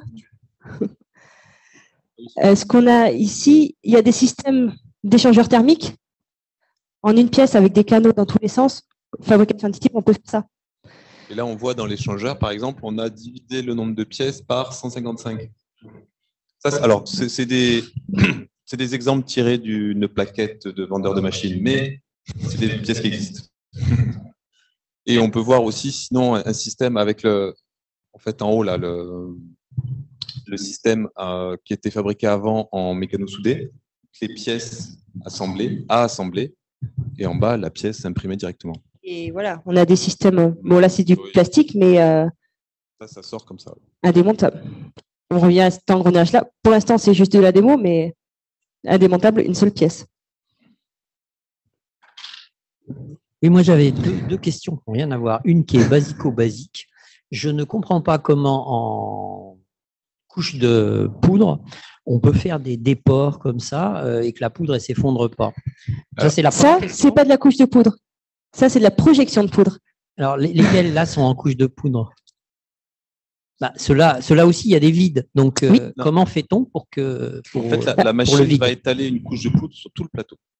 Et le laser va venir fusionner localement, en fait, là où il y a la pièce. Mais autour, il y a la poudre qui reste. Ensuite, la machine redépose partout la poudre. Et en fait, la poudre, plus la pièce monte, plus la poudre monte aussi. À la fin, on est plein de. Alors, voilà, c'est le plateau qui descend, mais oui. Ça revient au même. Et au final, à la fin, on fait l'archéologue. On vient chercher notre pièce dans le sable, la poudre. Et ma deuxième question, c'était par rapport à votre remarque à propos de la machine à 27 lasers, là, 11 lasers. Est-ce que on ne va pas se trouver dans des situations comme celle des laboratoires biologiques qui disent « Ah ben non, on ne fera pas ça parce que notre machine, c'est nous qui décidons ce qu'elle fait et vous ne pourrez pas y toucher ». Alors, vous parlez des constructeurs machines? C'est le problème qu'on a actuellement.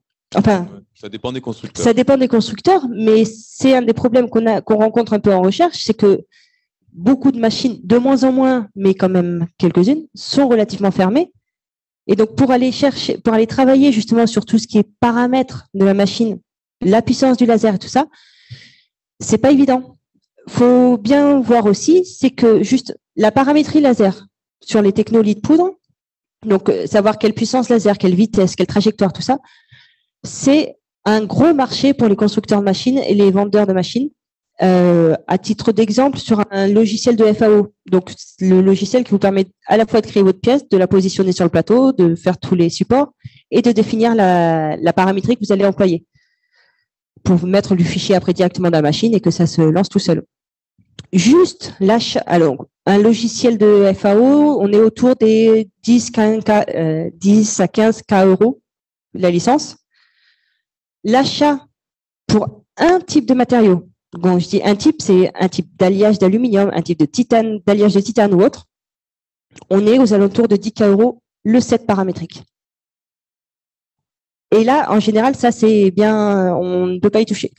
Alors, il y a certains fabricants qui nous autorisent à travailler là-dessus. Maintenant, sur les sets paramétriques, il y a aussi toutes les problématiques justement de distance intercordon, de recouvrement. Ce qu'il faut bien voir aussi, c'est que sur une pièce, on va prendre celle-là, mais c'est le cas de celle-là. La manière dont est fusionnée la matière sur le bord de la pièce ou à l'intérieur de la pièce, c'est pas la même chose. On va mettre d'autres paramètres pour avoir un bon état de surface en bordure. À cœur, on va essayer d'aller plus vite parce qu'il y a quand même des aspects de productivité derrière, quitte à avoir plus de défauts. Voilà, c'est pas juste une puissance laser, une vitesse, c'est beaucoup d'autres éléments et qui font que les développeurs, Les développeurs logiciels, ils se développent ça et ils se le gardent bien. Et bon, ça fait partie du nerf de la guerre. J'avais également une question très pratique. Est-ce qu'il existe des plateaux qui tiltent au fur et à mesure qu'on imprime? Alors, ça dépend des procédés. Sur le type DED, donc production de poudre, oui, on est sur des machines 5 axes typiquement. Donc la buse, elle va venir à déposer suivant 3 axes et le plateau en dessous peut tilter. Ce qui permet d'avoir des. Alors, j'ai pas pu ramener là, mais on peut faire des coudes, des choses comme ça sans problème. En lit de poudre où on va étaler la poudre, ça non, on va pas faire. Donc ça dépend du procédé. Je reviens à la question d'avant par rapport à la responsabilité. Comment un industriel peut faire confiance à une machine au niveau de sa responsabilité? Bon, pour les fusées, c'est pas très grave. Si ça pète, on n'est pas content. Enfin bon. Sauf s'il y a quelqu'un dans la fusée. Oui, sauf s'il y a quelqu'un dans la fusée. Mais pour un avion, si ça pète, il y a quelqu'un qui va être responsable. Comment est-ce qu'on a travaillé un peu là-dessus? Alors, je sais qu'il y a des travaux en cours. Je ne sais pas qui est responsable de quoi, je ne saurais pas vous dire, mais je sais que c'est des problématiques qui sont évoquées. La problématique aussi, typiquement le monitoring dont je vous parlais tout à l'heure, de dire que si on est capable de savoir où est le défaut pendant la fabrication, quand on va faire un contrôle pièce pour l'aéro, le contrôle, on le garde des années et des années pour si jamais il y a un pépin. Ce qui veut dire aussi que si un jour, on se disait, allez, je ne fais plus de contrôle CND de ma pièce, je me fie à ce que j'ai eu en fabrication, ça veut dire que toutes les données de fabrication, il faut les garder ad vitam aeternam. C'est des problématiques qu'il faut considérer, qui sont discutées. C'est aussi pour ça qu'actuellement, on ne va pas se passer d'un contrôle CND de suite. Parce que ce qui va derrière aussi, c'est la gestion des datas. Les problématiques qu'on a avec l'informatique de base, on les aura aussi sur la gestion des datas. Est-ce que qu'on fasse du CND, est-ce que je fais de la radio, de la tomographie, par exemple, c'est pas le même volume de données.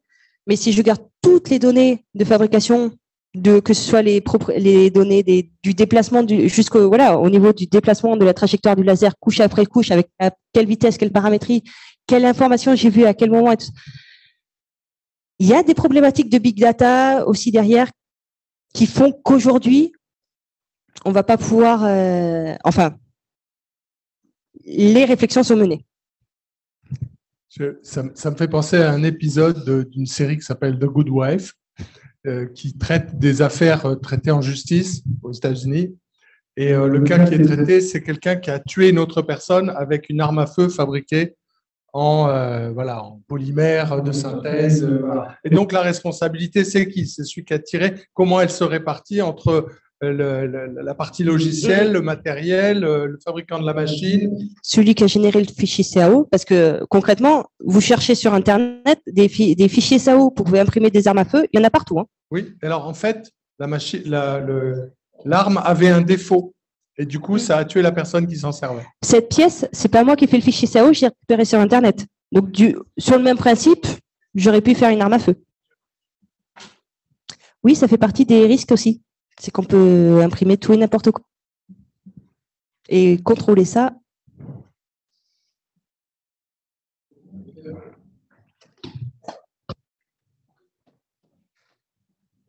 On parlait, comment peut-on faire des pièces en céramique en 3D? C'est du frittage céramique, c'est le même principe, c'est un lit de poudre céramique. Alors, il y a plusieurs technos. En fait. Il y a du frittage, donc un lit de poudre céramique et un laser qui vient friter. Il y a des équivalents du MIM, c'est-à-dire qu'on va mettre en forme un polymère fortement chargé en céramique et après faire un traitement thermique pour supprimer la partie polymère et friter la partie céramique. Les températures sont les mêmes. Et un liant de poudre aussi. Les températures, c'est le même niveau que la céramique obtenue, oui. Elles sont un peu plus poreuses en général. Ça dépend, il y a encore il y a des fritages sous pression. Le laser pendant la fusion métallique, sur les aluminiums, il ne se limite pas à 600 degrés. C'est d'ailleurs un souci qu'on a, c'est que le laser, les températures qu'on obtient, j'ai vu passer des simulations, j'y crois pas trop, mais ils disaient de l'ordre de 3000 Kelvin localement au niveau de la focale laser. Et justement, c'est un des soucis qu'on a aussi quand on disait de faire des alliages classiques, style ASHG06. Le problème, c'est que sur certains matériaux, quand on analyse le matériau après la fabrication, on n'a pas la même chose que la poudre initiale. Il y a des éléments qui sont évaporés. Le magnésium à 3000 Kelvin, et ça fait aussi des pores. Parce que la matière qui sublime. Donc, voilà. Après, le frittage, on est peut-être à des températures plus basses. Et encore. Ouais, non. Après, on obtient quand même des céramiques. On peut obtenir des céramiques techniques, mais qui sont en général un peu plus poreuses que la. Oui. On a une question des spectateurs en visio. Est-ce que le dépôt des particules pour les procédés par lit de poudre possède un impact important pour la qualité de la pièce? Est-ce qu'aujourd'hui, des phénomènes liés à ce dépôt de poudre qui peuvent provoquer des porosités non désirées, comme les phénomènes de keyholes pour la densité d'énergie transférée? Voilà, j'ai pas compris la fin de la. Oui, là on a effectivement un spécialiste derrière l'écran. Alors, première partie de la question. Oui. Là encore, pour déposer la poudre, il y a différentes technos possibles. Je vous ai parlé des ricoteurs et tout ça, mais je vous ai pas dit ce que c'était. Donc, on peut faire l'étalement de la poudre avec une lame polymère comme vos essuie-glaces. On peut utiliser des lames plus rigides. On peut utiliser des rouleaux qu'on va faire tourner ou pas, qui vont compacter ou pas le lit de poudre. On peut combiner les deux. Donc, tout ça va jouer sur le lit de poudre et la densité de poudre qu'on va avoir sous le faisceau laser. Et donc, a fortiori, ça va jouer sur le matériau qu'on va créer, le défaut ou pas aussi. Vous pouvez relire la deuxième question. Alors, je pense qu'il a été tapé un peu rapidement. Alors, est-ce qu'aujourd'hui, je pense, on observe des phénomènes liés à ce dépôt de poudre qui peuvent provoquer des porosités non désirées, comme les phénomènes de keyholes pour la densité d'énergie transférée? Alors, pour moi, il y a deux choses différentes dans la question. Parce que tout ce qui est keyhole et densité d'énergie, c'est lié aux propriétés du laser. Donc, ça va être la puissance laser avec le spot qu'on va mettre. Donc, la quantité d'énergie qu'on va mettre. Alors, question de spécialiste. Le souci de la définition de densité d'énergie, c'est qu'il y a plein de définitions différentes. Certaines qui considèrent le lit de poudre, d'autres qui ne le considèrent pas. Donc, suivant la définition qu'on y donne, si le lit de poudre est impacté, oui, ça peut jouer. Après, le keyhole, pour moi, c'est plus lié aux propriétés du laser, parce que c'est l'énergie du laser qui va provoquer ou non de la sublimation de matière, enfin du gaz de sublimation de matière, pas directement au lit de poudre. Après, vu la question qu'on va les poser, ça dépend de la définition de la densité d'énergie. Donc, si la personne qui a posé la question veut apporter des précisions. Mais oui, l'étalement des lits de poudre est étudié. Et en particulier, alors ça peut être, comme on disait, juste étaler, de quelle manière on étale le lit de poudre. Et après, il peut y avoir des études un peu plus spécifiques sur comment s'étale la poudre alors qu'il y a déjà une pièce fusionnée par endroit et de la poudre à un autre endroit. Et il y a des interactions entre le lit de poudre en fonction de ce qui est dessous. Et justement, sur les différences de machines, on a donc les machines à rouleau, les machines à lame et tout ça.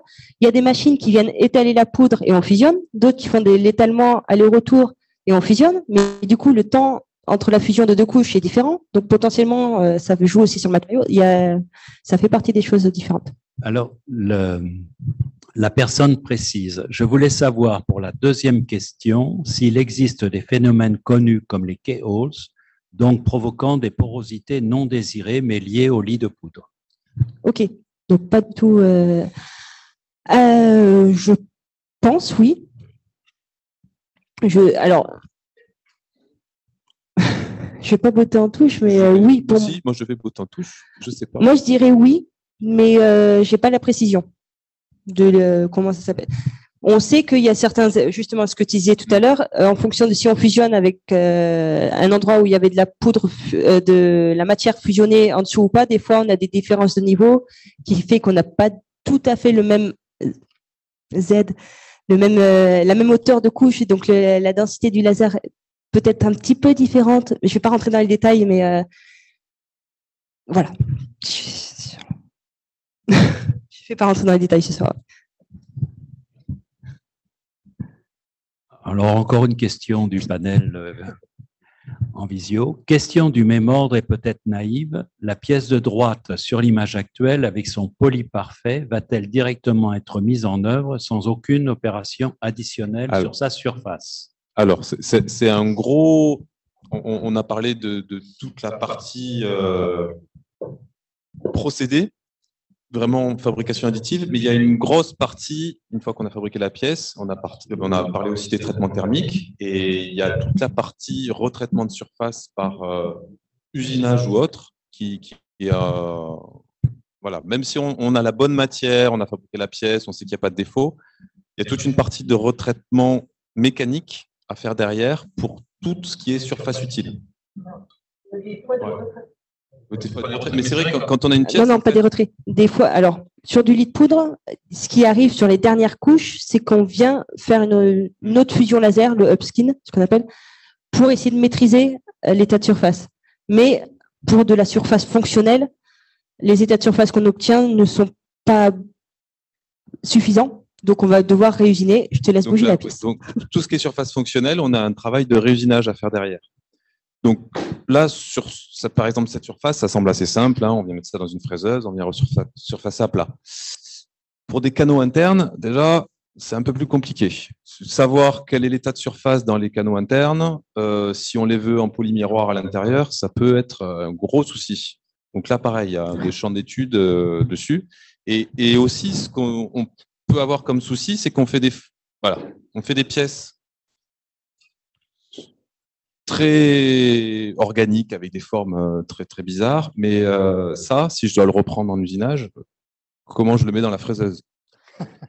Et si j'arrive à le mettre dans la fraiseuse, est-ce que ça va pas vibrer? Est-ce que je vais pouvoir le réusiner? Donc quand on dimensionne une pièce, on va la dimensionner. Quand on dessine une pièce, on va la dimensionner pour qu'elle résiste aux différents efforts durant son fonctionnement, pour qu'elle puisse résister aux efforts d'usinage et pour qu'elle soit imprimable à peu près facilement. Et il y a un point que tu as évoqué aussi, justement avec les canaux internes. Comment on contrôle?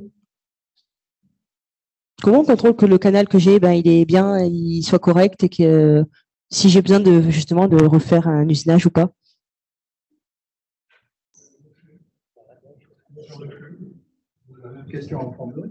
On a la même question, mais j'ai pas la réponse, que ce soit clair. Mais c'est vrai que c'est l'un des avantages qu'on avance souvent en fabrication additive, c'est qu'on peut faire des canaux dans les pièces. Et sauf que les canaux, voilà, déjà des fois quand ils sont trop fins, on n'est pas sûr qu'il reste pas de la poudre à l'intérieur, qu'il soit pas carrément bouché. Et après, l'état de surface, c'est pas facile. Ouais. Et comment je contrôle qu'il n'y ait pas une dizaine de brins cassés là-dedans?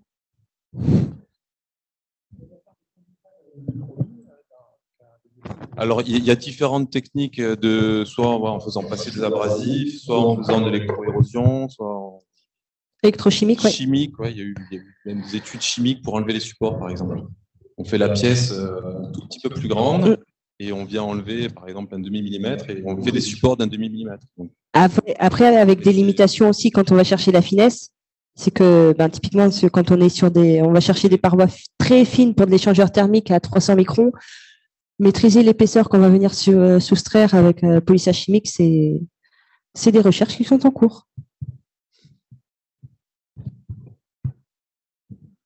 Est-ce qu'on conserve la structure cristalline comme on le voit dans certaines méthodes de réalisation courantes par les méthodes courantes? Là, comme c'est très fin, c'est très petit, c'est en fusion constamment. Et la structure cristalline qui parfois est véritablement la solution retenue, sur le plan des fonderies, des benzènes, est-ce que c'est conservé? Dans quel cas? Parce que ce que je vous ai montré tout à l'heure, sur la structure aluminium, donc il y avait une structure cristalline différente, on était sur de la pièce massive en alu, donc typiquement ce genre de pièce. Sur ce type de structure, où on est sur des brins très fins, on va avoir des choses différentes. Parce que là, pour faire un brin, ça va être 3-4 passages du laser. Donc, une microstructure différente. et donc des évolutions différentes. Après, pour répondre à votre question, si vous me réinvitez dans 3-4 ans, je pourrais peut-être vous apporter une réponse. C'est un projet sur lequel on travaille actuellement. C'est plus hétérogène en général. C'est différent.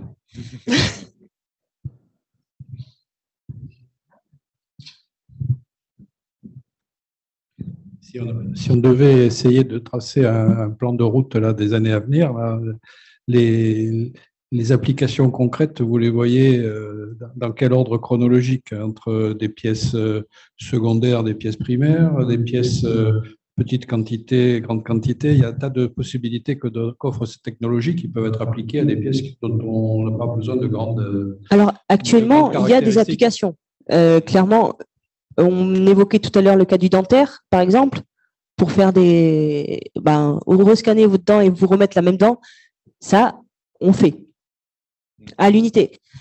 La fabrication additive, en tout cas les techno-lits de poudre, enfin même les autres, on est actuellement plus sur de la petite série que sur de la grande série, parce qu'on ne serait pas concurrentiel sur de la grande série par rapport aux autres technos. Il commence à y avoir quand même des marques, là, des Scott Metal qui font du lit de poudre avec des liants projetés. Il y a même HP. Là, je parlais tout à l'heure il y a une entreprise, par exemple, à Prat, qui fait des semelles orthopédiques par fabrication additive et leur machine sort 150 paires par jour. Adidas ou Nike, je ne sais plus. Non, là, c'est. Non, mais il y a eux aussi. Il y a dans les magasins de sport, vous allez pouvoir trouver maintenant aussi des chaussures. C'est vrai que c'est Adidas, je crois, qui fait des semelles. Non. Des semelles. Une structure particulière qui est faite en impression 3D. Ouais. Polymère souple. Il y a, alors voilà, on parle depuis tout à l'heure, c'est vrai qu'on parle beaucoup de matériaux structurants, mais avec tenue mécanique, parce que aéro, tout ça.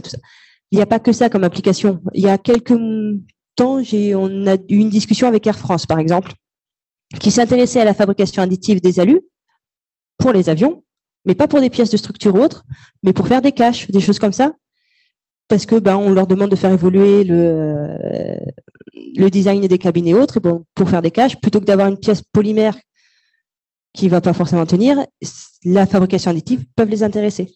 Et en fabrication additive, c'est vrai comme on vient de déposer la matière un petit peu comme on veut, on arrive à avoir des gains de poids assez facilement. Et même si, par exemple, une boucle de ceinture dans un avion, si on peut gagner un petit peu de poids sur toutes les boucles et sur le nombre de vols, ça fait quelques économies de carburant déjà. Donc c'est vrai que l'aviation souvent revient parce qu'il y a dans l'aéronautique, par kilo gagné, ils sont capables de mettre un peu plus que dans d'autres domaines. Et dans le spatial, c'est encore pire. Donc et c'est vrai que toutes les pièces non structurelles, il n'y a pas besoin de faire 5 ans de recherche pour connaître la microstructure. Oui. Et puis, comme tu dis, même si la pièce va peut-être coûter un peu plus cher à la réalisation, si ça peut faire des économies conséquentes par gain de masse ou autre derrière, c'est à considérer.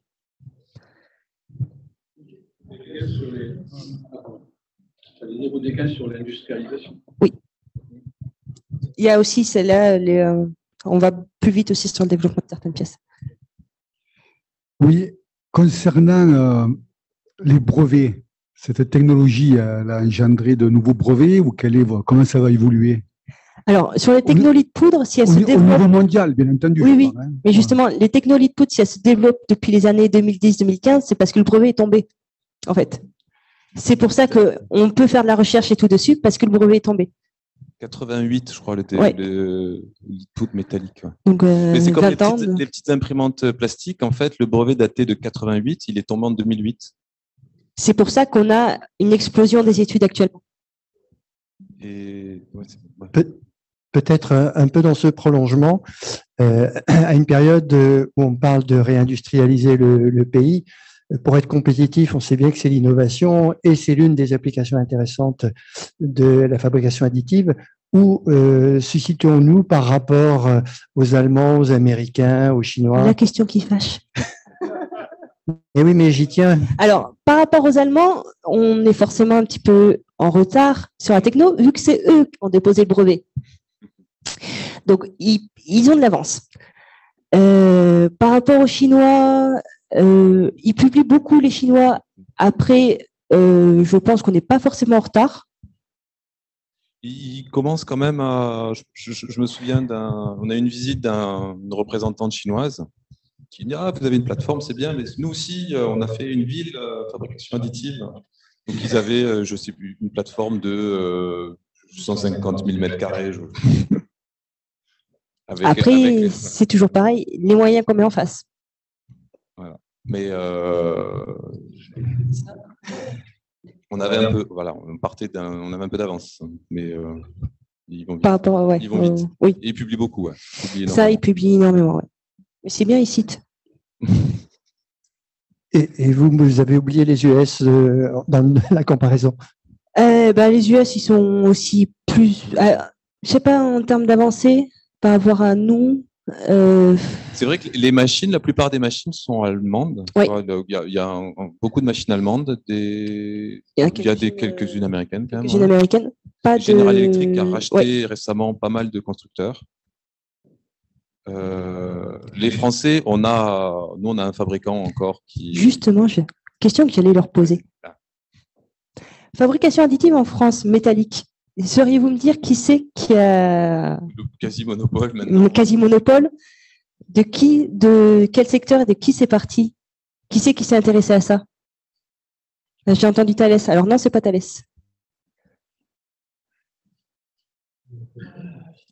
Une application.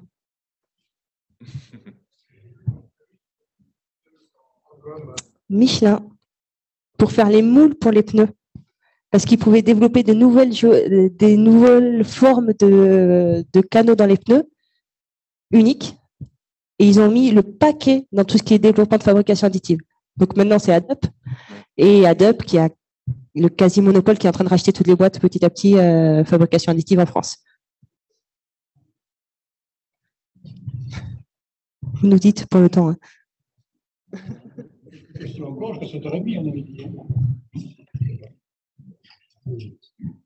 Il y a une question là devant. Non, il y en a encore. Dans les applications, j'avais entendu dire que ça intéressait énormément les boîtes de SAV, en particulier en aéronautique. Est-ce que c'est réellement développé ou est-ce que c'était un rêve pour l'instant?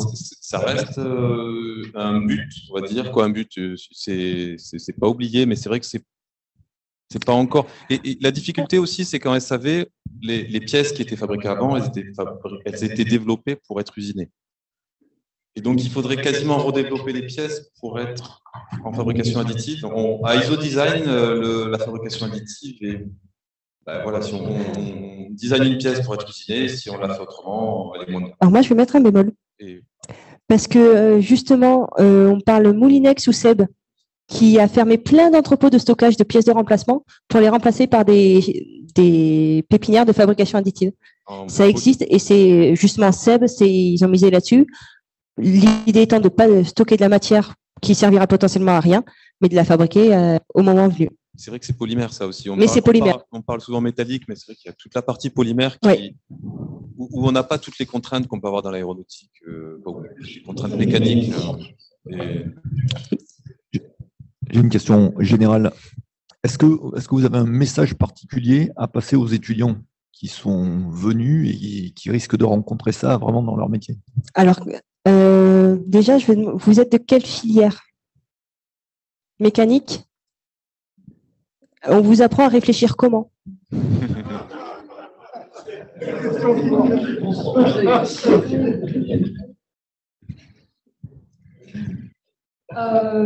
On nous apprend à toujours, que ce soit en conception ou simulation, enfin de faire. Quand on va faire une pièce, on ne sait pas si elle va avoir des défauts ou comment elle va être. Donc, toujours un peu garder un esprit critique sur nos résultats et surtout l'esprit critique. Donc ça, il faut le garder, quoi qu'il arrive. Par contre, quand vous concevez une pièce, vous réfléchissez d'abord à l'utilité de la pièce ou comment vous allez faire la pièce? Il y a un peu les deux forcément, parce que si on conçoit une pièce et qu'on ne peut pas la conçoit par la pensée sur ordinateur une pièce, on ne peut pas la fabriquer physiquement, la pièce ça ne sert à rien. Mais ça, c'est quelque chose que vous allez pouvoir tendre à oublier. justement avec la fabrication additive, vous allez pouvoir, dans la limite du raisonnable, hein, mais vous allez pouvoir réfléchir un petit peu autrement, plus à réfléchir à ce que je veux comme pièce pour mon application, parce que la fabrication additive vous offre des panels de possibilités qui sont pas faisables par les procédés conventionnels, comme on a pu le voir. Et donc, ne pas vous borner sur le procédé de fabrication, mais plutôt vous dire, j'ai besoin de telle pièce, qu'est-ce que je peux, comment, enfin, je design la pièce et après je vois comment je la fais. Et pour aller encore plus loin, et là c'est peut-être une ouverture, après vous avez une pièce, si vous ne trouvez pas le procédé qui vous va pour le faire, développez le procédé. C'est comme ça qu'a été, pardon, la première pièce imprimée en 3D, c'était 3 Français qui avaient besoin de développer une pièce. Ils travaillaient sur les lasers et les résines. Et en fait, ils se sont dit, ah, mais en faisant un laser couche par couche sur la résine, on pourrait peut-être fabriquer notre pièce comme ça. Et ils ont fait une imprimante 3D qu'ils n'ont pas réussi à breveter. Mais Oui, parce que l'invention en tant que telle est française. Pas brevetée française, mais l'idée originelle est française. Et donc, c'est vrai. Une question de la distance. Quelles sont les applications dans le domaine de la santé? Alors, il y en a pas mal. Alors déjà, comme si on reste sur les métaux, c'est vrai qu'il y a toutes les prothèses où en fait de pouvoir fabriquer des pièces personnalisées, on voit tout l'intérêt pour la santé. Après, nous en recherche, on a pas mal aussi travaillé. Par exemple, là, ça c'est une aorte qui est obtenue à partir d'un. Alors, je sais jamais si c'est IRM ou scanner. Enfin, à partir d'une aorte réelle. Et le but, c'était pour le chirurgien de pouvoir préparer son opération. Parce que, voilà, de pouvoir pas juste travailler sur les images, mais de travailler sur l'objet physique. Donc, oui, ça peut être. Et ce que tu as fait là aussi, on vient scanner en fait l'élément. Donc, que soit, si on veut faire une prothèse, on va scanner l'os sur lequel on veut faire la prothèse, par exemple. Et comme on vous a dit, pour imprimer une pièce, on part d'un fichier CAO. À partir d'un scan, on a notre fichier CAO. Et donc, on peut refaire aux bonnes cotes directement la pièce.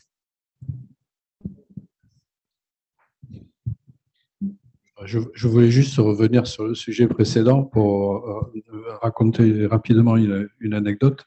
J'ai vécu dans l'industrie l'arrivée des logiciels de conception en CAO du type CATIA et autres. Et au début, il y a eu beaucoup de critiques sur ce qui sortait du bureau d'études, en particulier des gens de production qui disaient que les dessinateurs, maintenant, ils dessinaient n'importe quoi, que ça ne tiendrait jamais, parce qu'effectivement, ils se basaient sur les calculs, le maillage des pièces, etc. Sauf que ces pièces, avec les moyens traditionnels, ils ne savaient pas les faire. Donc, effectivement, aujourd'hui, peut-être, on arrivera à faire des pièces que pendant 20 ans ou 30 ans, on n'a pas accepté de faire parce que c'était trop compliqué ou voire même impossible. On a développé des procédés qui permettaient d'aller vers ce qu'on voulait faire. L'arrivée logique de la conception de CATIA 3D avec les éléments finis pour la résistance a mené à des pièces, effectivement, qu'on aurait pu faire déjà comme ça, il y a très longtemps. Il y a tout un domaine d'études là sur l'optimisation topologique, donc Yann pour en parler, où en fait, l'optimisation topologique, c'est on va prendre une pièce, on prend son volume maximum même, on vient appliquer les efforts numériquement sur cette pièce, tous les efforts que va subir la pièce durant son fonctionnement, et il y a un cycle de calcul qui va enlever la matière, en gros, là où elle n'est pas nécessaire pour résister à un type d'effort. Et on obtient des pièces, ce type de pièce, par exemple, alors, ça c'est une potence de vélo optimisée topologiquement. C'est une pièce quasi idéale pour résister à un certain type d'effort. En gros, il n'y a pas de matière inutile.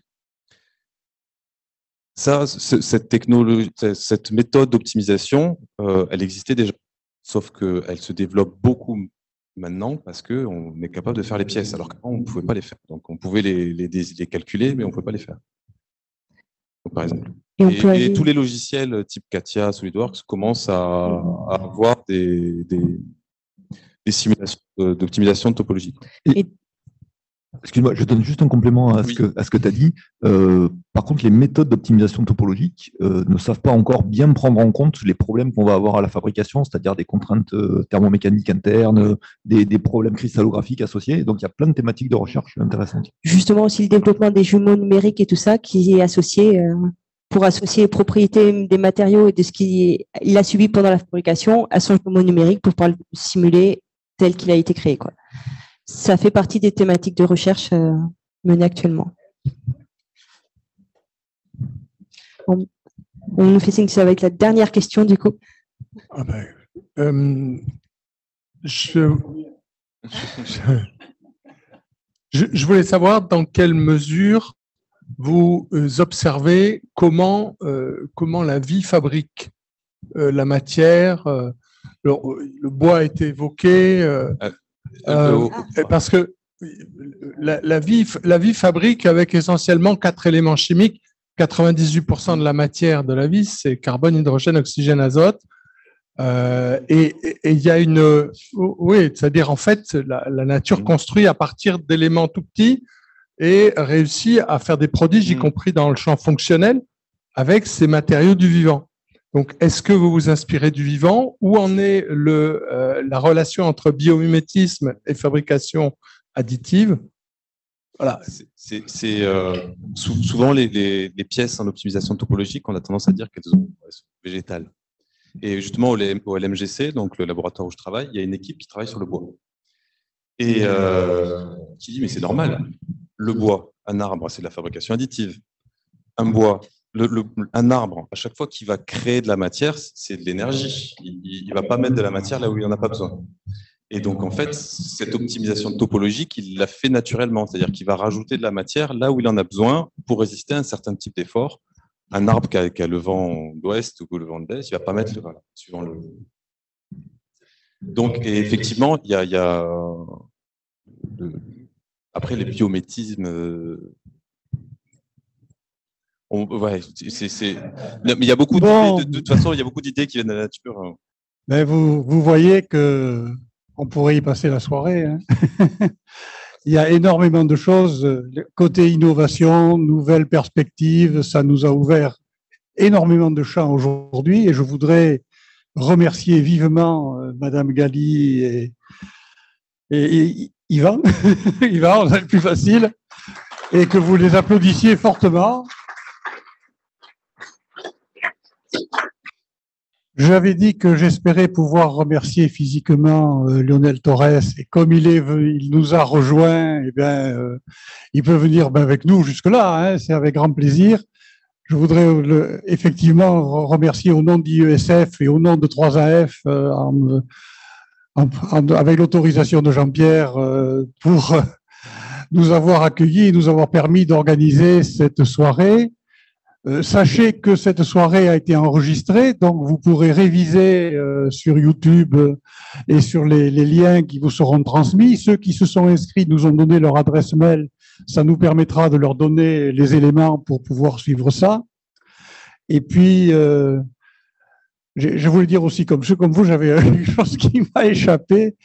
Vous dire que, oui, demain, pour quelques privilégiés, il reste quelques places pour le groupe. Il y aura un seul groupe, hein, à 11h, qui ira visiter la plateforme Pro 3D. Cette fois, je ne me trompe pas. Il reste 4 ou 5 places. Donc, s'il y a des gens dans la salle qui ne se sont pas inscrits et qui veulent s'inscrire, ben, ils trouvent Marité, ils lui disent là, rapidement, elle est là. Les premiers qui auront fait ce choix seront arrivés. Et puis, ben, je laisse un petit mot de conclusion à Lionel. Merci.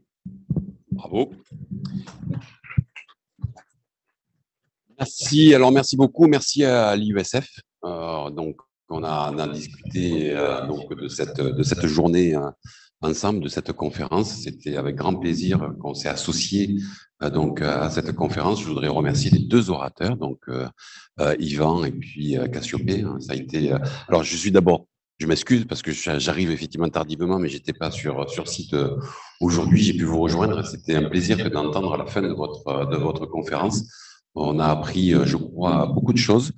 Je crois qu'il y a beaucoup de liens qui peuvent s'établir aussi. Hein. On parle, voilà, Toulouse-Montpellier. Voilà, vous voyez que ça se passe bien. Hein. Hein, globalement, ça se passe très bien. Donc, peut-être un peu moins bien après quand on parle de foot ou de rugby, mais ça, c'est autre chose. Hein. Voilà. Donc, moi, je vous souhaite une excellente soirée. Encore grand merci. Merci aussi donc à votre association. Hein. On a eu l'occasion de se croiser. On est même voisins. On a découvert ça. Voilà. Donc, c'était aussi et tout le jeu de ces conférences, c'est aussi de faire des rencontres. Et donc, je crois qu'on a fait une belle rencontre ce soir avec vous. Voilà, donc merci et puis je vous souhaite une très bonne soirée. À bientôt.